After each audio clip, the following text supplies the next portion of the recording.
పితా పుత్ర పవిత్రాత్మ నామమున ఆమెన్. క్రీస్తు ప్రభుని యందు ప్రియ సహోదరి సహోదరులారా, దేవుని బిడ్డలారా,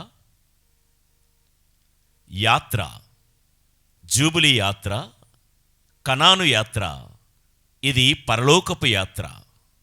ఈ శీర్షికతో నిరీక్షణతో కలిసి ప్రయాణించే శ్రీసభ యాత్రికులముగా ఈ జూబిలీ యాత్రలో ఈరోజు మనం 31వ రోజుకు చేరుకున్నాం. ఈనాటి మన ధ్యానాంశంలోనికి మనం వెళ్ళే ముందు మరొకసారి శ్రోతలకు విశ్వాసులకు జ్ఞాపకం చేస్తూ ఉన్నాను. యాత్ర అనగానే ఇది ఒక విహారయాత్ర కాదు, ఇది ఒక తీర్థయాత్ర, ఇది ఒక పుణ్యయాత్ర. నాడు ఇజ్రాయేలీలు ఐగుప్తు దేశము నుండి వాగ్దాత్త భూమి అయినటువంటి కనాను భూమికి ఎలా చేరుకున్నారో ఆ సంఘటనలు, ఆ ఘట్టాలు, ఆ సందర్భాలు, ఆ పరిస్థితులు మనము కూడా ఈ నిరీక్షణ యాత్రలో మనము ధ్యానం చేస్తూ ఈ విశ్వాస యాత్రలో, ఈ పుణ్యయాత్రలో మనం వేసే ప్రతి అడుగులో నాటి పాత నిబంధన గ్రంథములో, ఆ వలస గ్రంథములో, ఆ నిర్గమకాండములో, ఆ ఎడారి ప్రయాణములో దేవుడు ఇజ్రాయేలు ప్రజలకు నేర్పినటువంటి అనేకమైన పాఠాలు మన ప్రతి అడుగులో మనం కూడా నేర్చుకుంటూ ముందుకు వెళ్తూ ఈరోజు 31వ రోజు మన ప్రయాణములో మన ధ్యానాంశం మామా అల్లుళ్ళ బంధం. ఈ మాట వినగానే ఏదో ఒక సినిమా టైటిల్ అనుకునేరు. మామా అల్లుళ్ళ బంధం. ప్రియులారా, ప్రయాణములో జీవితమే ఒక ప్రయాణం అన్నారు కదా. ఈ ప్రయాణములో ఎన్నో బంధాలు, అనుబంధాలు, ఎన్నో స్నేహాలు, ఎన్నో పరిచయాలు మనకు ఎదురవుతూనే ఉంటాయి. బైబిల్ గ్రంథం ఇలాంటి సంబంధాలు, బంధాల గురించి మాట్లాడుతుందా? బైబిల్ గ్రంథంలో కూడా ఇలా మామ అల్లుళ్ళు, భార్యాభర్తలు, అక్కా చెల్లెళ్ళు, అన్నా తమ్ముళ్ళ మధ్య బంధాల గురించి ఉందా అంటే బైబిల్ గ్రంథములో లేనిదంటూ ఏదీ లేదండి. నాకు తెలిసిన ఒక లాయర్ గారు మాట్లాడుతూ, ఫాదర్, ప్రపంచంలో ఉన్న చట్టాలన్నీ ఎక్కడి నుంచి పుట్టాయి అంటారు? మేము చదువుకుంటున్నటువంటి నీతి శాస్త్రాలు ఉన్నాయే, న్యాయశాస్త్రం, వీటన్నిటికీ రిసోర్స్ బుక్ ఎక్కడి నుంచో తెలుసా అంటే మీరు చెప్పండి అయ్యా, నాకు తెలియదన్నా. అవన్నీ బైబిల్ నుండి పుట్టుకొచ్చాయండి. బైబిల్లో ఉన్నటువంటి రాజనీతి శాస్త్రం మరెక్కడా లేదు. నీతి శాస్త్రం, న్యాయశాస్త్రం, ఖగోళ శాస్త్రం, వృక్షశాస్త్రం, జంతు శాస్త్రం, చివరికి బ్రతుకు శాస్త్రం కూడా పవిత్రమైన బైబిల్ గ్రంథములో ఇమిడి ఉంది. ప్రియులకు దేవుని బిడ్డలారా, అందుకనే మన ఈ యాత్రలో ఇజ్రాయేలు ప్రజలు రెఫీదీము నుండి సీనాయి పర్వతం వరకు వెళ్తున్న క్రమంలో ఈ మామా అల్లుళ్ళ మధ్య జరిగినటువంటి కొద్దిపాటి సంభాషణలు ఎందుకో మీతో ఈ ప్రయాణంలో ముచ్చటించాలనిపించింది. ఈ మామా అల్లుళ్ళ బంధం గురించి మాట్లాడుతూ ఉన్నప్పుడే కుటుంబంలో ఉన్న రకరకాల బంధాలు, అది తల్లిదండ్రులు పిల్లల మధ్య కావచ్చు, తోడబుట్టిన వాళ్ళ మధ్య బంధాలు కావచ్చు, భార్యాభర్తల మధ్య బంధాలే కావచ్చు, సంఘములో విశ్వాసికి మధ్య ఉన్న బంధాలే కావచ్చు, సేవకులకు మధ్య ఉన్న బంధాలే కావచ్చు, ఇలా ప్రతి బంధాన్ని గురించి బైబిల్ గ్రంథంలో రాయబడి ఉన్నాయి. కానీ ఈ రోజుకు మాత్రం మామా అల్లుళ్ళ బంధం గురించి మనం ధ్యానించుకుందాం. ఒక బాధ్యత కలిగినటువంటి తండ్రి యిత్రో, మోషే గారి యొక్క మామ, పిల్లనిచ్చిన మామ యిత్రో ఒక బాధ్యత కలిగినటువంటి తండ్రిగా మనకు కనబడుతూ ఉన్నాడు. అదే విధముగా సంస్కారవంతుడైన అల్లుడుగా మనకు మోషే కనబడుతున్నాడు. బాధ్యత కలిగినటువంటి తండ్రి యిత్రో, సంస్కారవంతుడైనటువంటి అల్లుడు మోషే. వీరి గురించే కొన్ని పాఠాలు నేర్చుకుంటూ ఇంట్లో అత్తమామలు, మెట్టింటి వారు ఎలా ఉండాలి, ఆ మెట్టింటికి వెళ్ళిన అల్లుడు ఎలా ఉండాలి, కోడలు ఎలా ఉండాలి, ఈ వాక్యానుసారముగా ఒకసారి ధ్యానం చేసుకుందాం. ఎందుకంటే ప్రయాణంలో మన యాత్రలో ఎంత భక్తిగా సాగిపోతున్నా ఈ బంధాలు అనుబంధాల దగ్గరికి వచ్చేసరికి ఎందుకో చాలామంది లొంగిపోతూ ఉంటారు, పడిపోతూ ఉంటారు. అందరం అయిన వాళ్ళమే, కానీ లోపల ఏదో తెలియని కోపం, లోపల ఏదో తెలియని ఒక అసూయ, ఒక ఈర్ష్య. బంధాలు పేరుకేనా, బ్రతకడానికి కాదా అన్నట్టు అనిపిస్తూ ఉంది ప్రియులకు దేవుని బిడ్డలారా. ఇక విందాం. యిత్రో బాధ్యత కలిగిన ఒక మామ, ఒక తండ్రి. నిర్గమకాండం 2వ అధ్యాయం 18వ వచనాన్ని ఒకసారి చదువుకుందాం. అంతటా ఆ 7 పడుచులు తమ తండ్రి రవువేలు కడకు వెళ్ళిరి. అంతటా నేడు ఇంత పెందల కడనే ఎట్లు తిరిగి వచ్చి అని కుమార్తెలను అడిగెను.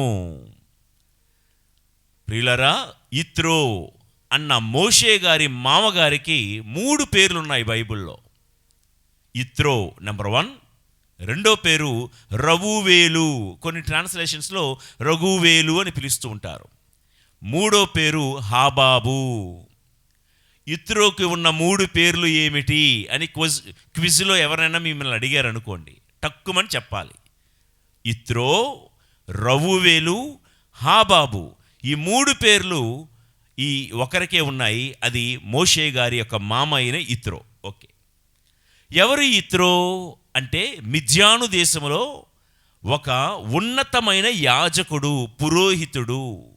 మిద్యాను దేశంలో ఉన్నతమైన యాజకుడు, పురోహితుడు అంటే డబ్బులు బాగానే ఉన్నాయి, సంపన్నుడు అన్నమాట.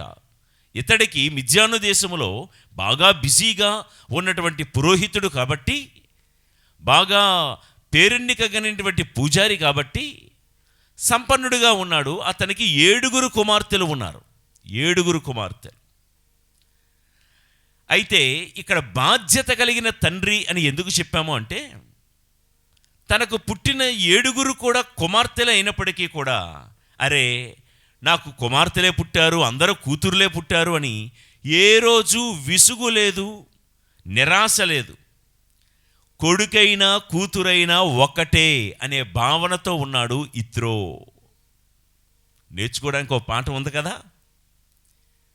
చాలామందిని అడుగుతూ ఉంటాం, ప్రెగ్నెంట్ లేడీస్ వస్తే సరదాగా వాళ్ళని టెస్ట్ చేయడం కోసం కొన్నిసార్లు, అమ్మ ఎవరైతే బాగుంటుందంటే, ఆల్రెడీ తొలి కాన్పు అమ్మాయి పుట్టిందండి, ఇప్పుడు అబ్బాయి పుడితే బాగుండు అనుకుంటారు.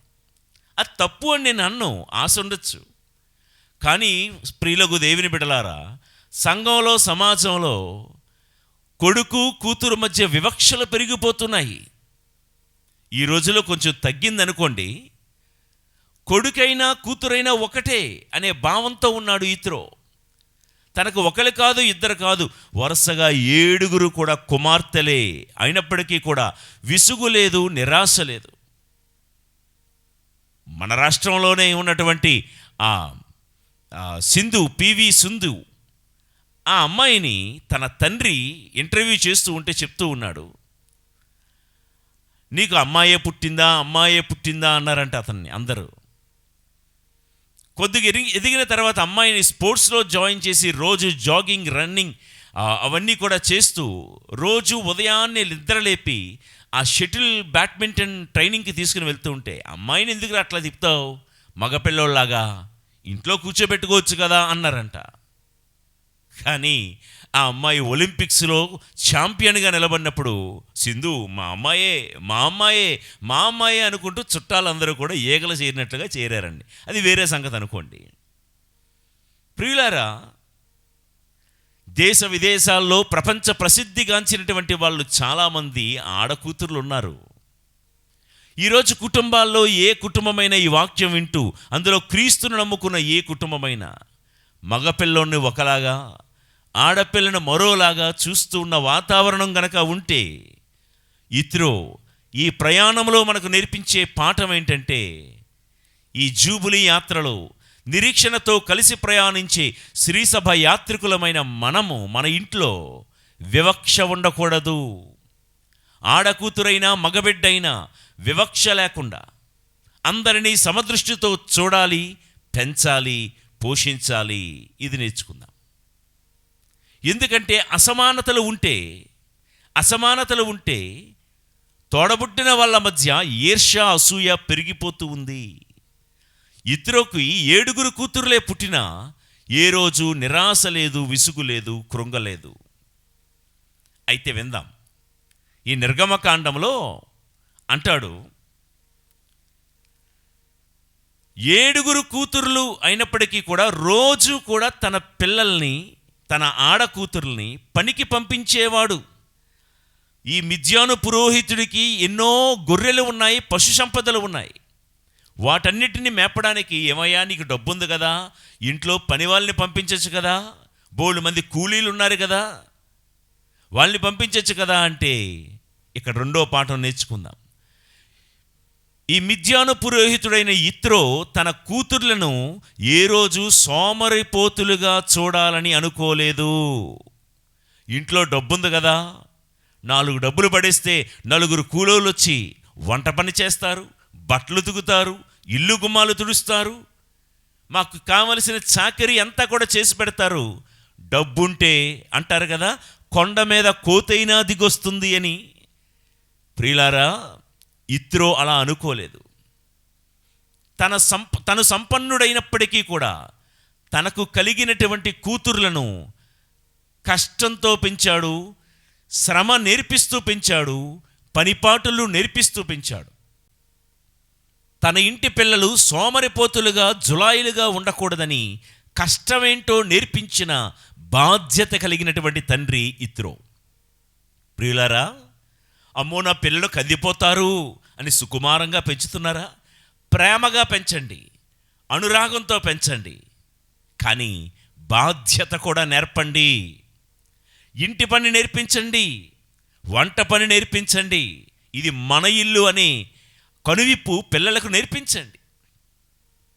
నన్ను క్షమించండి ఈ మాట అంటున్నందుకు. చాలామంది తల్లిదండ్రులు పిల్లలు బాగా చదువుకుంటే చాలండి, మాకు అంతకంటే ఏం కావాలి అని ఉదయం నుండి రాత్రి వరకు పుస్తకాలు ముందు పడేసి చదువు చదువు చదువు చదువు చదువు చదువు.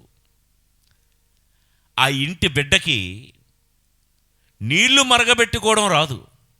ఆ ఇంటి బిడ్డకి తను కూర్చున్న కుర్చీని సరిగ్గా సర్దడం చేత కాదు. ఆ ఇంటి బిడ్డకి తన కూర్చున్న సోఫాను కూర్చొని లేచి వెళ్ళిపోయిన తర్వాత మరలా సరిగ్గా సర్దడం చేత కాదు. ఆ ఇంటి పిల్లకి ఏ రోజు చీపురి పట్టుకొని ఇల్లు ఊడవడం తెలియదు. ఏమ్మా ఆడపిల్ల కదా, ఏం ఆ మాత్రం చిన్న ఆడపిల్లైనా మగపిల్లోడైనా ఇంటి పని ఆ మాత్రం చెప్పలేరా, నేర్పించలేరా అంటే కొంతమంది తల్లిదండ్రులు అంటారు, వాళ్ళకి టైం ఎక్కడుందండి పాపం, ఉదయం నుండి రాత్రి వరకు కాలేజీలు, ట్యూషన్లు, ఎగ్జామ్స్, టైం ఎక్కడుందండి. ఇంకొంతమంది ఏమంటారంటే, సంపన్నులైనటువంటి వాళ్ళ దగ్గర నుంచి నేను విన్నవి, వాళ్ళకేం కర్మండి, నా పిల్లలకేం కర్మండి చీపురు పట్టుకునే కర్మ, మా పిల్లలకేం కర్మండి వంటగదిలోకి వచ్చే కర్మ, వంట వండడానికి ఒకరు, బట్టలు ఉతకడానికి మరొకరు, ఇలా అన్ని పనులు చేయడానికి చాలామంది ఉన్నారు, మాకు అవసరం లేదు. ప్రియులరా, యిత్రో సంపన్నుడైన తన కుమారులను కష్టమంటే ఏంటో నేర్పిస్తూ పెంచాడు. కష్టపడి పని చేయాలి, సోమరులుగా వారిని ఉంచలేదు. యిత్రో గొర్రెలు మేపుటకు, తన ఇంటి గొర్రెలు మేపుటకు తన కుమార్తెలనే పంపాడు. ఇంట్లో ఎంతమంది పని వాళ్ళు ఉన్నా ఇది నాది, ఇది మనది అనే బిలాంగింగ్నెస్ నేర్పాడండి. ఇది ఎవరో వచ్చి చేసి వెళ్ళిపోయేది కాదు, ఇది మన ఇంటి పని, ఇది మన ఇంటి పని. మన ఇల్లు మనమే ఊడ్చుకోవాలి, మన గిన్నెలు మనమే కడుక్కోవాలి, మన బట్టలు మనమే ఉతుక్కోవాలి, మన చదువు మనమే చదువుకోవాలి కదా, మన దైవాన్ని మనమే ఆరాధించాలి కదా. చాలామంది తల్లిదండ్రులు అంటారు, ఏమ్మా కుటుంబ ప్రార్థన ఉంటుందా అంటే, లేదండి నేను స్కూల్కి వెళ్ళిపోవాలి, మా ఆయన ఆఫీస్కి వెళ్ళిపోవాలి, మా పిల్లలు కాలేజీకి వెళ్ళిపోవాలి. కాలేజీ 8 గంటలకు కదా, 6 గంటలకు 6:30కో అందరు కలిసి ప్రార్థన చేయొచ్చు కదా అంటే, ఎగ్జామ్ ఉందండి, ఎగ్జామ్ ఉంది. అమ్మ కేటకిజం క్లాసుకి పంపించవచ్చు కదా మీ పిల్లల్ని. లేదండి సండే స్పోర్ట్ కూడా మాకు ట్యూషన్స్ ఉన్నాయి, ఎగ్జామ్స్ ఉన్నాయి. అందుకే చిన్నప్పుడు 10 ఆజ్ఞలు టకా టకా టకా టకా చెప్పినటువంటి పిల్లలు కాలేజీకి వచ్చిన తర్వాత 10వ ఆజ్ఞ, 1వది అని మేనమేషాలు ఎందుకు లెక్క పెడుతున్నారు తెలుసా? నేను అన్నానని కాదు, మీ పిల్లల్ని ఒకసారి చెక్ చేయండి. చిన్నప్పుడు కేటగిజంలో ఎంతో చక్కగా రాణించినటువంటి పిల్లలు డిగ్రీకి చేరేసరికి వాళ్ళకి ఆ ప్రేయర్స్ జ్ఞాపకం ఉన్నాయో లేదో, ఆ జపాలు కానీ ఆ సత్యోపదేశం ఏమాత్రమైన జ్ఞాపకం ఉందో లేదో, ఉన్నట్టుండి క్యాథలిక్ పిల్లల్ని అడగండి ఒక్కసారి ఎన్ని ప్రకరణాలు ఉన్నాయని సత్యోపదేశంలో, లేదా వేద సత్యాలు ఎన్ని ఉన్నాయి అని అడగండి. నేను చాలామందిని ఏమడుగుతానంటే 10 ఆజ్ఞలు ఎన్ని అని అడుగుతాను నేను.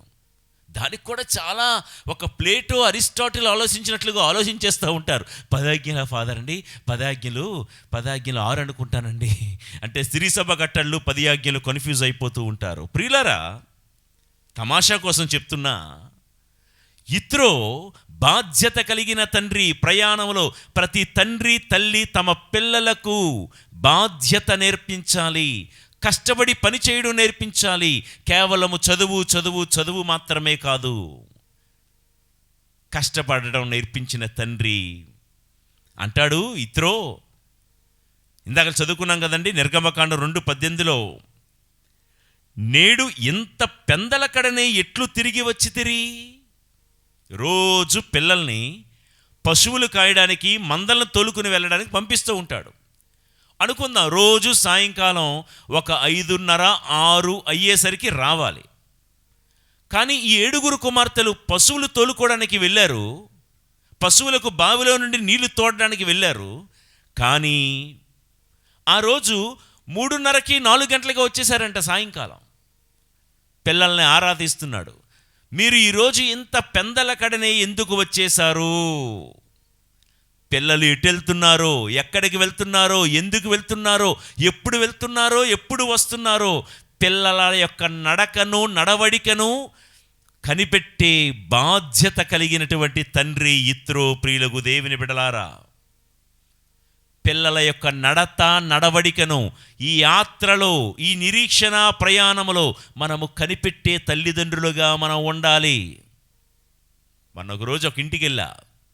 ఇదిగోండి మా చిన్నమ్మాయి, పెద్దమ్మాయి, మా చిన్న కొడుకు, పెద్దోడు అని చెప్పి పరిచయం చేస్తున్నారు. అయితే తండ్రిని అడిగా, అవునా అండి, అయితే మీ పెద్దమ్మాయి ఏం చదువుతుందండి?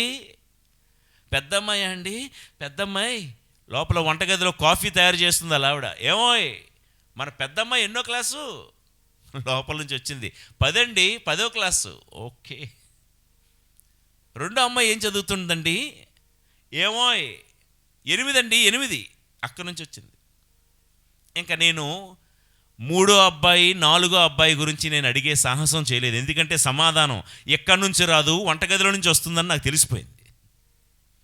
ప్రియులారా, ఒక తండ్రిగా నన్ను క్షమించి మాట అంటున్నందుకు, నువ్వు పిల్లలకి కావలసిన బట్టలు కొంటున్నావు, షూస్ కొంటున్నావు, పిల్లలకి కాలేజీలో స్కూల్లో ఫీజు నువ్వే కడుతున్నావు, కాదు అని నేను అన్నాను. కానీ పిల్లల యొక్క నడక నడవడిక కూడా కనిపెట్టే బాధ్యత కలిగిన తండ్రివేనా నువ్వు? బాధ్యత కలిగిన తల్లివేనా నీవు? పిల్లలు ఎక్కడికి వెళ్తున్నారో, ఎప్పుడు వస్తున్నారో, ఎటు వెళ్తున్నారో, ఎలా వెళ్తున్నారో, పిల్లల యొక్క స్నేహాలేంటి, పరిచయాలు ఏంటి, నీ పిల్లల్ని తెలుసుకుంటే సరిపోదు, నీ పిల్లల ఫ్రెండ్స్ గురించి కూడా ఆరా తీయు. వాళ్ళ పిల్లల ఫ్రెండ్స్, వాళ్ళ తల్లిదండ్రులు ఏంటి, వాళ్ళ అలవాట్లు ఏంటి, ఆరా తీయాలి. ఇత్రో నేర్పిస్తున్న పాఠం. మీరు ఎంత పెందలకడని ఇంటికి ఎలా వచ్చారు? ట్యూషన్కి వెళ్తున్నారు కొంతమంది పిల్లలు తల్లిదండ్రులకు చెప్తారు, ఈరోజు ప్రైవేట్ క్లాస్ ఉందమ్మా, ట్యూషన్ ఉందమ్మా, ఎక్స్ట్రా క్లాస్ ఉందమ్మా. ఈ రోజుల్లో కొన్ని కాలేజీల్లో ఆల్రెడీ పేరెంట్స్కి నోటిఫికేషన్స్ పంపిస్తున్నారు కాలేజీ వాళ్ళు, యాజమాన్యం వాళ్ళు. అదొకే. కానీ కొంతమంది పాపం తల్లిదండ్రులు కొంతమంది చదువుకోరు. ఈ కాలేజు, ఈ సెటప్ గురించి వాళ్ళకి పెద్ద అవగాహన ఉండదు. పిల్లలు ఏం చెప్తే అదే నమ్ముతారు పాపం. అయినా నీకు చదువు లేకపోయినా, చదువు రాకపోయినా ఆరా తీయాలి. సంస్కారం ఉంది కదా తల్లిదండ్రులుగా మనకి. పెద్దలంగా ఎన్నో అనుభవాలు చూసాం కదా. ప్రియులారా, ఈ మాట చెప్తున్నప్పుడు దయచేసి నన్ను తప్పుగా అపార్థం చేసుకోకండి. పిల్లల్ని అనుమానించాలన్నది నా ఉద్దేశం కాదండి. లోకం తీరు బాగోలేదు బయట కదా. లోకం పోకడ బాగోలేదండి. మన పిల్లల బంగారం అయి ఉండొచ్చు, కానీ లోకం అంత బాగోలేదండి. లోకంలో ఉన్న స్నేహాలు, లోకం చూపించే ఆకర్షణలు బాగోలేవు. మన పిల్లలంటే మనకు అనుమానం కాదండి, కానీ పిల్లలంటే ప్రేమ ఉంది కదా. ఆ ప్రేమ ఉంటే ఇత్రో పిల్లల యొక్క నడక నడవడిక వారిని కనిపెడుతూ ఒక కంట కనిపెడుతూనే ఉన్నాడు. పిల్లలకు పని నేర్పకుండా, కష్టం అనేది నేర్పకుండా సుకుమారంగా పెంచే తండ్రి కాదు ఈ రఘువేలు, ఇత్రో, హాబాబు అని పిలువబడే ఈ మోషే గారి మామ. ప్రియులకు దేవుని బిడ్డలారా, లోకంలో నిప్పు కోడి ఉంది, మామూలు కోడి ఉంది. నిప్పు కోడి అంట గుడ్లు పెట్టాక ఎవరైనా నా గుడ్లు తొక్కేస్తారేమో, నా గుడ్లు తొక్కేస్తారేమో అని అక్కడ నేల మీదే విడిచిపెట్టి కాస్త మట్టిని కప్పి ఎవరు నా గుడ్లు తొక్కకూడదు, ఎవరు నా గుడ్లు తొక్కకూడదని ఇదే తొక్కిద్దంట. అది నిప్పు కోడి, బాధ్యత లేని కోడి అది. ఎందుకంటే గుడ్లు కష్టపడి పెట్టావు, ఇష్టపడి పెట్టావు, కానీ ఎక్కడో నడి రోడ్డు మీద వదిలేయడం ఏంటి గుడ్లని? ఎవరో తొక్కక్కర్లే, నువ్వే తొక్కుతున్నావు. ఓ నిప్పు కోడి, బాధ్యత కలిగినటువంటి కోడిగా నువ్వు ఎక్కడో చాటున పెట్టాలి కదా. చాటున పెట్టినా నువ్వే కాపాడుకోవాలి కదా. నిప్పు కోడికి అది లేదు. ఇంకో కోడి ఉందండి, మన ఇంట్లో పెంచుకునే కోడి. అది ఎంత పిరికితనంతో ఉంటుందో మనకు తెలుసు. ఇలా అంటే అలా పారిపోతూ ఉంటుంది.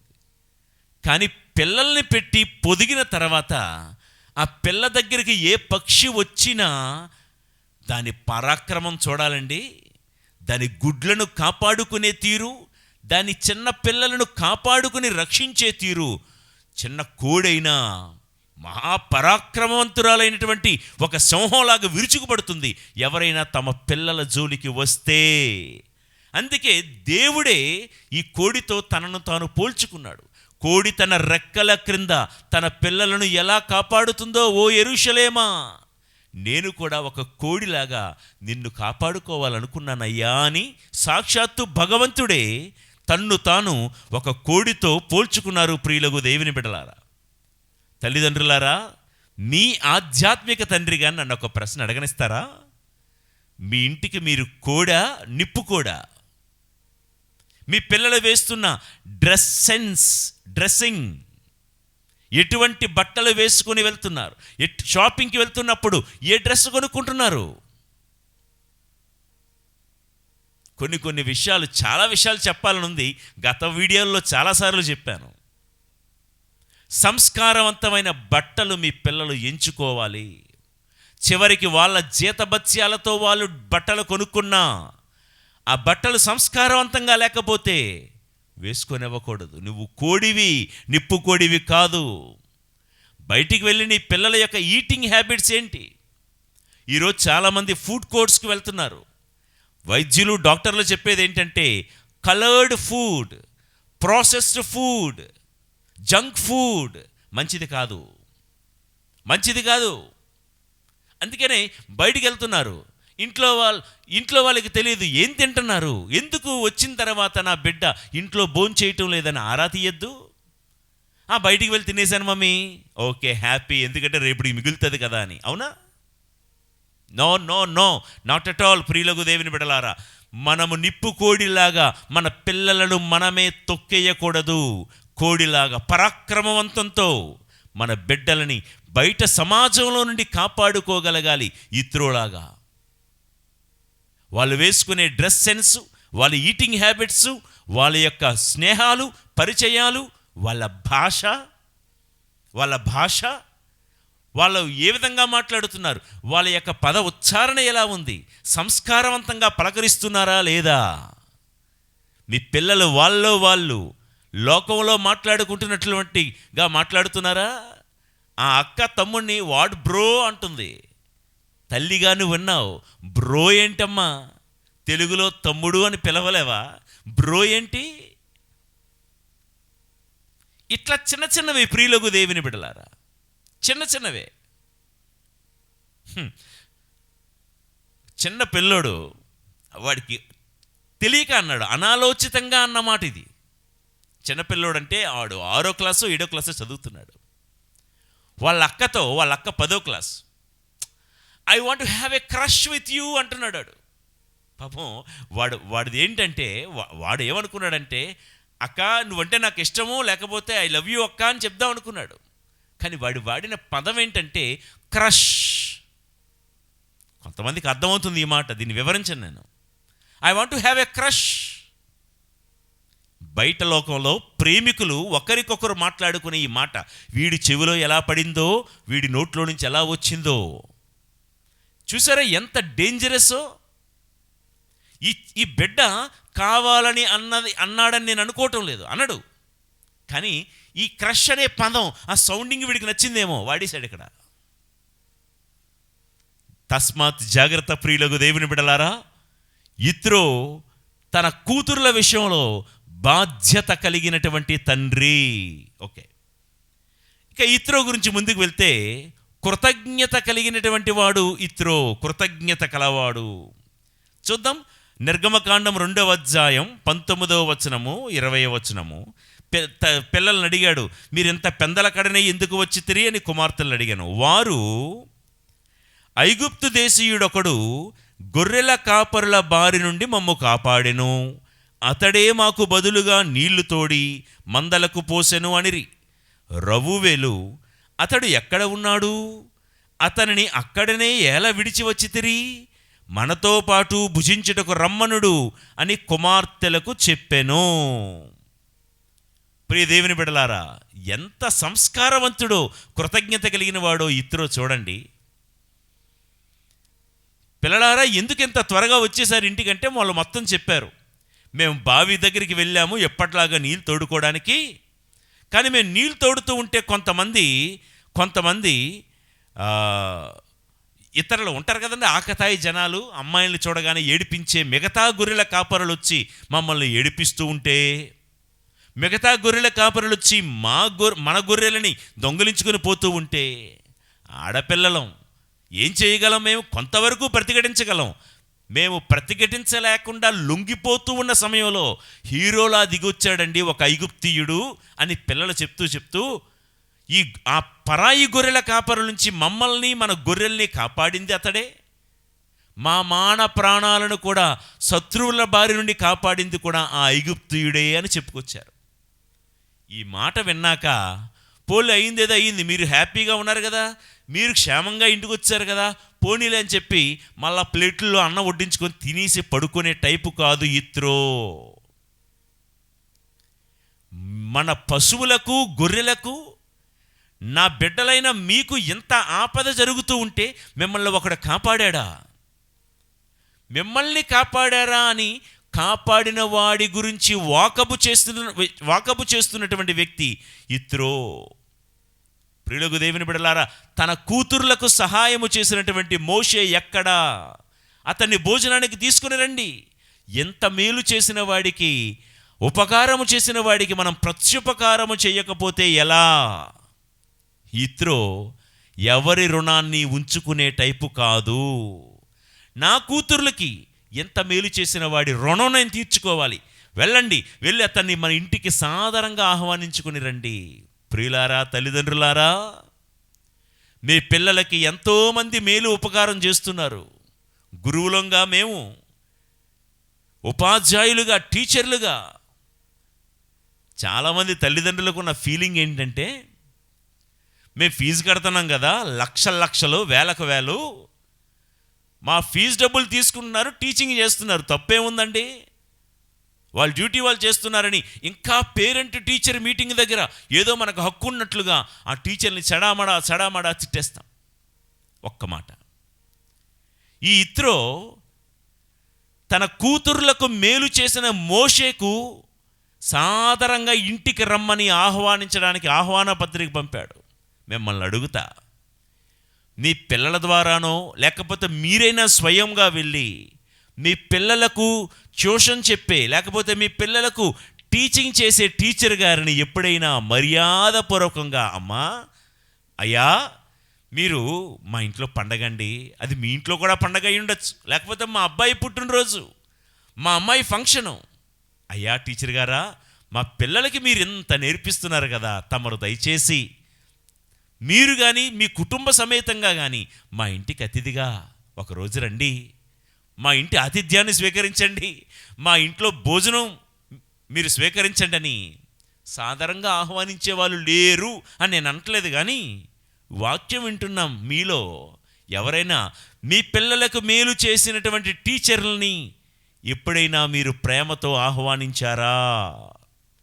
మీ పిల్లలకి కేటగిజం నేర్పించినటువంటి కేటగిజం టీచర్స్ని ఎప్పుడైనా మీరు ప్రేమతో ఆహ్వానించారా? ఇప్పుడు మాలాంటి గురువుల్ని ఉపదేశుల్ని అడపా అప్పుడప్పుడు ఎప్పుడైనా ఒకప్పుడు ఇళ్ళకు ఆహ్వానించి భోజనం పెడతారు. మా సంగతి పక్కన పెడదాం. పిల్లలకు మేలు చేసిన వాళ్ళు ఎవరు? మేలు చేసిన వాళ్ళు టీచర్లు. వాళ్ళను సాదరంగా ఆహ్వానించి, ఎవరి రుణాన్ని ఉంచుకోడు, నా బిడ్డల్ని రక్షించినటువంటి మోషేకి నేను మేలు చెయ్యాలి, కృతజ్ఞత చూపించాలి. నా పశువుల మందలకు బావిలో నుండి నీరు తోడి, నా పశువులకు కూడా నీరు తోడినటువంటి వారికి నేను మేలు చేయాలి. అర్థమైందా? పశువులకు కూడా మేలు చేయడం. ఉదాహరణ చెప్తా. పశువులకి కూడా నీరు తోడిన, చూడండి, తన కూతుర్లకు మేలు చేసిన వాడే కాదు మోషే, తన ఇంట్లో పెంచుకుంటున్న పశువులకు కూడా మేలు చేసినటువంటి వాడు. అలాంటి వాడి రుణం కూడా తీర్చుకోవాలని. ఉదాహరణకి మన ఇంట్లో సంవత్సరం పొడుగునా ఏదో కరెంట్ రిపేరో లేకపోతే ప్లంబింగ్ అంటే పైప్ రిపేరో ఏదో రిపేర్లు జరుగుతూ ఉంటాయి. మనకు పరిచయం అయినటువంటి వడ్రంగి చిన్న చిన్న పనులు జరుగుతున్నప్పుడు ఏసీ రిపేర్ చేసేవాళ్ళు అండి, ఇట్లాంటి వాళ్ళు మనం పిలవంగానే వచ్చి పని చేసి వెళ్తారు. ఆ పనికి మనం 100, 500 ఎంతో కొంత ఇస్తాం, కాదు అని అంట్లా. అలాంటి వాళ్ళని సంవత్సరంగా ఒకసారి పిలిచి, నా పశువులకు కూడా నీవు నీళ్లు తోడి పెట్టావు కదా, ఇదిగో నీ రుణం తీర్చుకొని నా ఇంటికి రా భోజనానికి అని పిలిచాడు ఇత్రో. ఏమండి, ఇలాంటి ఎలక్ట్రీషియన్స్ కానీ, ప్లంబర్స్ కానీ, కార్పెంటర్స్ కానీ, తాపీ మేస్తులు కానీ, మనకు రోజు ఇల్లు ఉడిచి లేకపోతే ఇంటి బయట మన ఇల్లు గుమ్మాలు తుడిచి వెళ్ళిపోయే పని వాళ్ళను కానీ, వాళ్ళకి జీతాలు ఇస్తున్నాం కాదు అనట్లేదు, కానీ సంవత్సరంకి ఒకసారి అతిథి సత్కార్యాలు వారికి చెయ్యాలి. ఈ ప్రయాణంలో మనం నేర్చుకోవాల్సిన పాఠం ఇది. ఎప్పుడో పండగకి ఎప్పుడైనా సరే ఇంటికి భోజనానికి పిలిచి మనకు కలిగిన దాంట్లో ఎంతో కొంత వాళ్ళకి ఇచ్చి అతిథి సత్కార్యాలు చేసుకునే రుణం తీర్చుకునే వాళ్ళముగా మనం ఉండాలి. ఇక్కడ ఇత్రో చేసిన గొప్ప పని ఏంటంటే, తన 7 కూతుర్లకి ఎన్నిసార్లు నీళ్ళు తోడుంటాడు? ఒక్కసారి నీళ్ళు తోడితే మోషేకు ఇత్రో ఎన్ని రోజులు ఆశ్రయం ఇచ్చాడో తెలుసా? ఇప్పుడు ఇత్రో గారి కూతుర్లు 7 గొర్రెల కాపరుల నుంచి కాపాడి బావిలో నుంచి నీరు తోడేటప్పుడు మోషే గారి వయసు 40 సంవత్సరాలు. మండుచున్న పొద వద్దకు వెళ్ళేటప్పుడు మోషే గారి వయసు 80 సంవత్సరాలు. అంటే ఈ 40 నుండి 80 సంవత్సరాల మధ్యకాలం ఉన్న ఈ 40 సంవత్సరాలు మోషే ఎక్కడున్నాడు, ఎక్కడ పెరిగాడు? తన పిల్లల్ని కాపాడినటువంటి మోషేను ఇత్రో 40 సంవత్సరాల పాటు తన ఇంటిలోనే ఆశ్రయమిచ్చి, తన ఇంటిలోనే భోజనం పెట్టి, ఒక్కసారి తన కూతుళ్ళ కోసం నీళ్లు తోడాడు. 40 సంవత్సరాలు మోషేకు కడుపారా నీళ్లు పెట్టి పోషించినటువంటి కృతజ్ఞత కలిగినటువంటి వాడు ఇత్రో. ప్రియులకు దేవుని బిడ్డలారా, ఒక్కసారి ఒక్క హెల్ప్ చేశాడు. మనమేమంటామో తెలుసా? ఒక్కసారి హెల్ప్ చేశారు కదా, ఒకసారికి ఆ రుణం తీర్చేసుకున్నాం, అయిపోయింది. ఆ టైపు కాదు ఇత్రో. ఒక్కసారి తన పిల్లలకు సహాయం చేస్తే 40 సంవత్సరాల పాటు కడుపులో పెట్టుకొని చక్కగా చూసుకున్నాడు మోషేను ఇత్రో. అంత మాత్రమేనా? తన 7 కుమార్తెల్లో ఒకరైనటువంటి సిప్పోరా అనే తన కుమార్తెను మోషేకిచ్చి పెళ్లి చేస్తూ అప్పగింతల సమయంలో ఏం చెప్పుంటాడండి? అప్పగింతల సమయంలో, అమ్మా, నీ పెనిమిటి నీ భర్త అయిన మోషే ఎంత మంచోడమ్మా, మనమెవరో ముక్కు ముఖం తెలియలేనప్పుడే మన కోసం సహాయం చేసినవాడు. మన ఇంటికి వచ్చి నేను ఇంటి అల్లుణ్ణి అని ఎటువంటి హోదా, డంబం, దర్పం ప్రదర్శించకుండా ఇదంతా మన ఇల్లని, నిన్నెంత బాగా చూసుకుంటున్నాడో చూడు, నీ తోటి సహోదరులైనటువంటి తన మరదల్ని ఎంత చక్కగా చూసుకుంటున్నాడో చూడు, నీకు పిల్లనిచ్చినందుకు మామగా నన్ను ఒక తండ్రిలాగా చూసుకుంటున్నాడు కదా. అంత మాత్రమే కాదు, మనం పెంచుకుంటున్నటువంటి పశు సంపదలు, గొర్రెలు, మేకలు అన్నిటినీ ఎంత చక్కగా కాపాడుతున్నాడో, మేపుతున్నాడో చూడు. ఎంత మంచి భర్తను నీకు ఇచ్చినటువంటి అతని తల్లిదండ్రులు ఉన్నారే, అమ్రాము, యోకేబేదు. అప్పగింతల సమయంలో ఏం చెప్పుంటాడంటే ఇత్రో, అమ్మా మోషే లాంటి మంచివాణ్ణి కన్నందుకు అతని తల్లిదండ్రులైన అమ్రాము, యోకేబేదు ఇంటికి వెళ్తున్నావు కదా, వాళ్ళను నువ్వు ఒక తండ్రిగా నన్ను ఎంత బాగా చూసుకుంటున్నావో నాకు తెలుసు. నాకంటే ఎంత గొప్ప మోషేనిచ్చినటువంటి ఆ అమ్రాము, యోకేబేదులను కూడా నువ్వు చక్కగా చూసుకోవాలి. నీ తల్లిదండ్రుల కంటే మిన్నగా, గౌరవంగా, గొప్పగా చూసుకోవాలమ్మా అని ఇత్రో సిప్పోరాకు అప్పగింతల సమయంలో చెప్పి పంపించుంటాడు. ప్రియ దేవుని బిడ్డలారా, కృతజ్ఞత కలిగినటువంటి ఇత్రో ఎవరి రుణాన్ని ఉంచుకోడు. అందుకనే ఒక్కసారి కాపాడి నీళ్లు పోసినటువంటి మోషేను ఇంటికి తీసుకుని వచ్చి 40 సంవత్సరాల పాటు పోషించడం మాత్రమే కాదు, ఆశ్రయం ఇవ్వడం మాత్రమే కాదు, తన కూతురుని ఇస్తూ ఏమంటున్నాడంటే, మోషే రుణం మాత్రమే కాదు మనం తీర్చుకోవడం, తనకు జన్మనిచ్చి ఎంత గుణాలు, సుగుణాలు నేర్పినటువంటి తన తల్లిదండ్రుల పట్ల కూడా మనము ఇదే కృతజ్ఞత కలిగి ఉండాలి అని ఇత్రో తన కూతురైన సిప్పోరాతో చెప్పి పంపించుంటాడు అప్పగింతల సమయంలో. ప్రియులారా, ఈ రోజుల్లో కొందరు కోడళ్ళు, అందరూ కాదు, కొందరు కోడళ్ళు పరిస్థితి ఏంటంటే, సాయంత్రం అయ్యేసరికి, రాత్రి అయ్యేసరికి భర్తల తలకు తలనొప్పి తెప్పించేవాళ్ళు. నీకు నేనెక్కువ, మీ అమ్మ ఎక్కువ? ఇదో ప్రశ్న. నో డౌట్, నీకంటే అమ్మే ఎక్కువ. అవును ప్రియులారా, కొందరికి నచ్చదు ఈ సమాధానం. అయినా ఆ ప్రశ్న ఎందుకు అడగాలి? ఆ ప్రశ్న ఎందుకు అడగాలి? నువ్వెక్కువ, నేనెక్కువ, మీ అమ్మ ఎక్కువ అంటే జన్మనిచ్చిన తల్లి కంటే ఎవరెక్కువ? మాతృదేవో భవ అని మన ఈ సమాజం, ఈ సంస్కారం మనకు నేర్పిస్తూ ఉంది. అంటే తల్లిని దేవుడితో చూడమని. కోడల దేవోభవ, భార్య దేవోభవ అనలా. అలాగని భార్యలను తక్కువ చూడమన్న ఉద్దేశం కాదండి. నేను అంటున్న మాట ఏంటంటే, నేను ఎక్కువ, మీ అమ్మ ఎక్కువ? అమ్మే ఎక్కువ. ఎందుకంటే నాకు జన్మనిచ్చింది, పెంచింది, పోషించింది. ఈరోజు నా ఇంటికి ఈ పిల్లైతేనే కోడలుగా బాగుంటుందని అసలు సంబంధం కూడా చూసింది నా తల్లే. నా తల్లే గనక ఈ సంబంధం చూడకపోతే నువ్వు నా భార్య అయ్యేదానివా? ఈ ఇంటికి వచ్చేదానివా? ఈ ఇంటి దగ్గర, ఈ మంచం దగ్గర, ఈ సోఫా మీద పడుకొని నన్ను ఈ ప్రశ్న అడిగేదానివా? నేను ఎక్కువ, మీ అమ్మ ఎక్కువ అని? కొంచెం ఉండద్దు ప్రియులకు దేవుని బిడలారా. ఇంకా ఏమంటారంటే కొంతమంది, ఉంటే నేనైనా ఉండాలి, మీ అమ్మైనా ఉండాలి. తేల్చుకో. ఏం తేల్చుకుంటాడమ్మా? ఒకవేళ నీ మాట విని తన తల్లిని వృద్ధాశ్రమంలో చేర్పించిన నీ భర్త శరీరం మాత్రం నీ దగ్గరే ఉంటుందేమో కానీ భర్త మనస్సు ఎప్పుడు, ఇది రాసిపెట్టుకో, తల్లి దగ్గరే కొట్టుకుని ఉంటుంది. నీ మాట తట్టుకోలేక, నీ పోరు భరించలేక, ఒకవేళ ఎందుకు వచ్చిన తలనొప్పి అని చెప్పి ఒకవేళ చెప్పుడు మాటలు విని తన తల్లిని ఎక్కడో ఉంచినా, వేరే చోట పెట్టినా, శరీరం మాత్రం అక్కడే ఉంటుంది కానీ తల్లి దగ్గర తన హృదయం ఉంటుంది. హృదయం లేని వ్యక్తితో కాపురం ఎట్లా చేస్తావమ్మా? ఒక్కసారి ఆలోచించు. ఈ రోజుల్లో ప్రియులకు దేవుని బిడ్డలారా, కేవలం కోడళ్ళే కాదు, అల్లుళ్ళే కాదు, అందరికీ ఈ మాట చెప్తున్నమాట, కృతజ్ఞతా భావం లేని వారు చాలామంది ఉన్నారు. ఇలా కోడళ్ళు, అల్లుళ్ళు మాత్రమే కాదండి, మరొక మాట, అలా వీరిని పురుకెలిపేలాగిన వారి తల్లిదండ్రులు కూడా పురుకొలుపుతారు. మీ ఆయన అడుగు, మీ ఆయన అట్లా అను, మీ ఆయనకి ఎలా చెప్పని కొంతమంది ఆ కోడల పిల్ల తల్లిదండ్రులు ఐడియాలు ఇస్తూ ఉంటారు ఫోన్ల ద్వారా. గో ఇలా చెయ్యు, అలా చెయ్యు. ఆడపడుచు ఎందుకు ఎక్కడుంది? ఇదిగో మీ తోటికోళ్ళు ఎందుకు ఎలా ఉంది?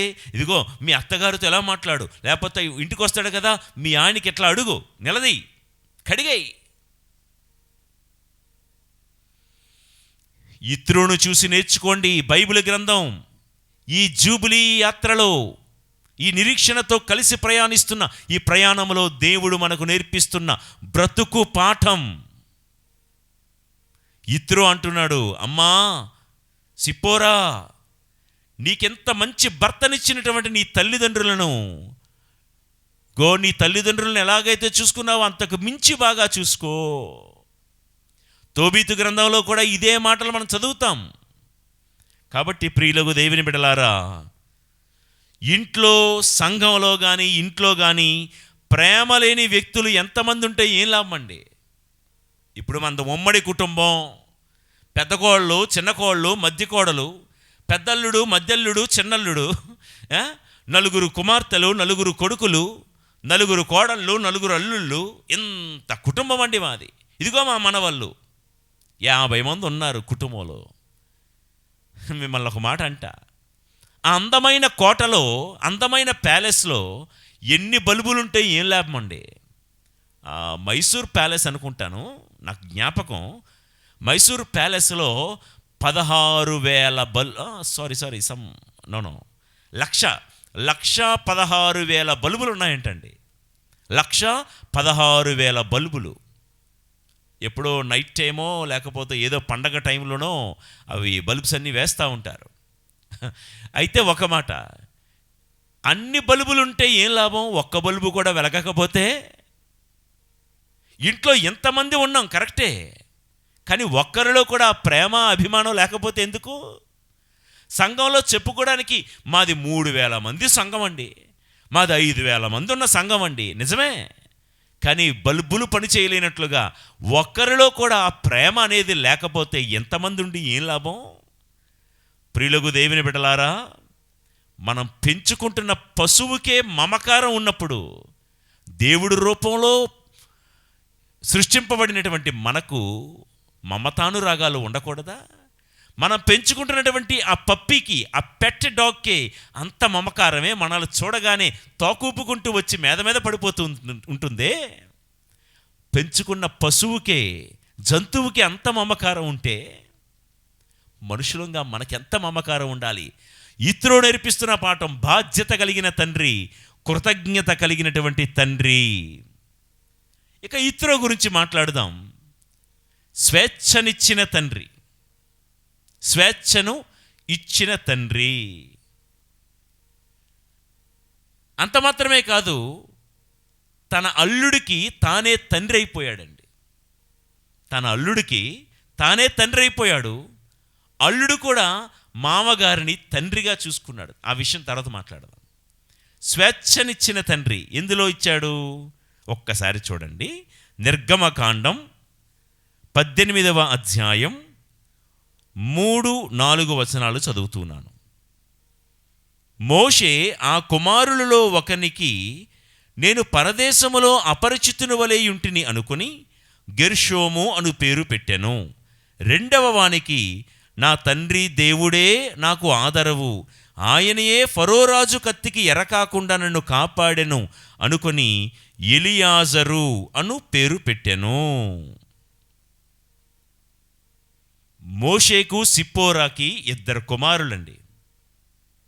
వాళ్ళ పేర్లు గెర్షోము, ఎలియాజరు. గెర్షోము, ఎలియాజరు. గెర్షోము అన్న మాటకి అర్థం పరదేశి. ఎలియాజరు అనగా దేవుడే నాకు దిక్కు, దేవుడే నాకు సహాయకుడు అని అర్థం. ఎలియాజరు, లాజరు అనగా సహాయకుడు, ఏలి అనగా దేవుడు, దేవుడే నా సహాయకుడు. దైవ సహాయం అంటాం కదండి మన తెలుగులో, అదేనండి ఏ మాటకి అర్థం.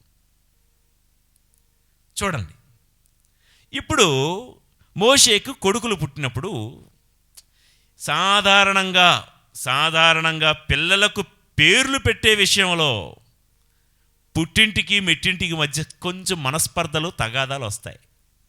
ఏమంటారు? రావా? ఒకవేళ పుట్టింటి వారు ఏదైనా ఒక పేరు సెలెక్ట్ చేశారనుకోండి, మెట్టింటి వారి ఆలోచన ఏంటో తెలుసా? ఓహో, వాళ్ళ తాతగారు పేరు కలిసి వచ్చినట్లుగా పెట్టుకున్నారమ్మా, అది మ్యాటరు అంటారు. అందుకే ఏ పేర్లు కలిసి రాకూడదని వీళ్ళు ఏమంటారంటే, కోరుండే మాకు సా అనే అక్షరంతో పేరు కావాలి. ఎందుకంటే జాతకాల రీత్యా ఏదో మెలికి పెట్టాలి, అత్తలామల. అయ్యో మాకు ఇతడి యొక్క పుట్టుక నక్షత్రము దృష్ట్యా మాకు పా అనే అక్షరంతో మాకు పేరు కావాలి. ఎట్టా వస్తాయి పాతోని సాతోని? ప్రియ దేవుని బిడ్డలారా, సహోదరి సహోదరులారా, పుట్టింటికి మెట్టింటికి మధ్య పేర్లు పెట్టే విషయంలో తగాదాలు ఎందుకు వస్తాయి తెలిసిన? అహం, మా తాతగారు పేరు పెట్టాలని పుట్టింటోళ్ళు, లేదు లేదు లేదు మా ముత్తాత పేరు పెట్టాలని మెట్టింటోళ్ళు. ప్రియ దేవుని బిడ్డలారా, పెద్దలైన వాళ్ళందరికీ వినయపూర్వకంగా చెప్పే ఒక మాట, దయచేసి మనసులో నొచ్చుకోవద్దు. ఈ మాట అంటున్నందుకు బాధపడకండి. మీ ఇంటి బిడ్డను అనుకొని ఈ మాట వినండి.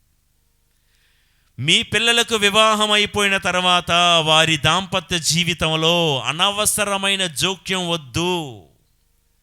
మీ పిల్లలకి మీరే పెళ్ళిళ్ళు చేశారు, కరెక్టే కాదు అని నన్ను. ఒక్కసారి వాళ్ళకి పెళ్ళి అయిపోయిన తర్వాత వాళ్ళ దాంపత్య జీవితంలో కానీ, వారి కాపురంలో కానీ, వారి పిల్లల విషయంలో కానీ అనవసరమైన జోక్యం వద్దు, అనవసరమైన పెద్దరికం వద్దు.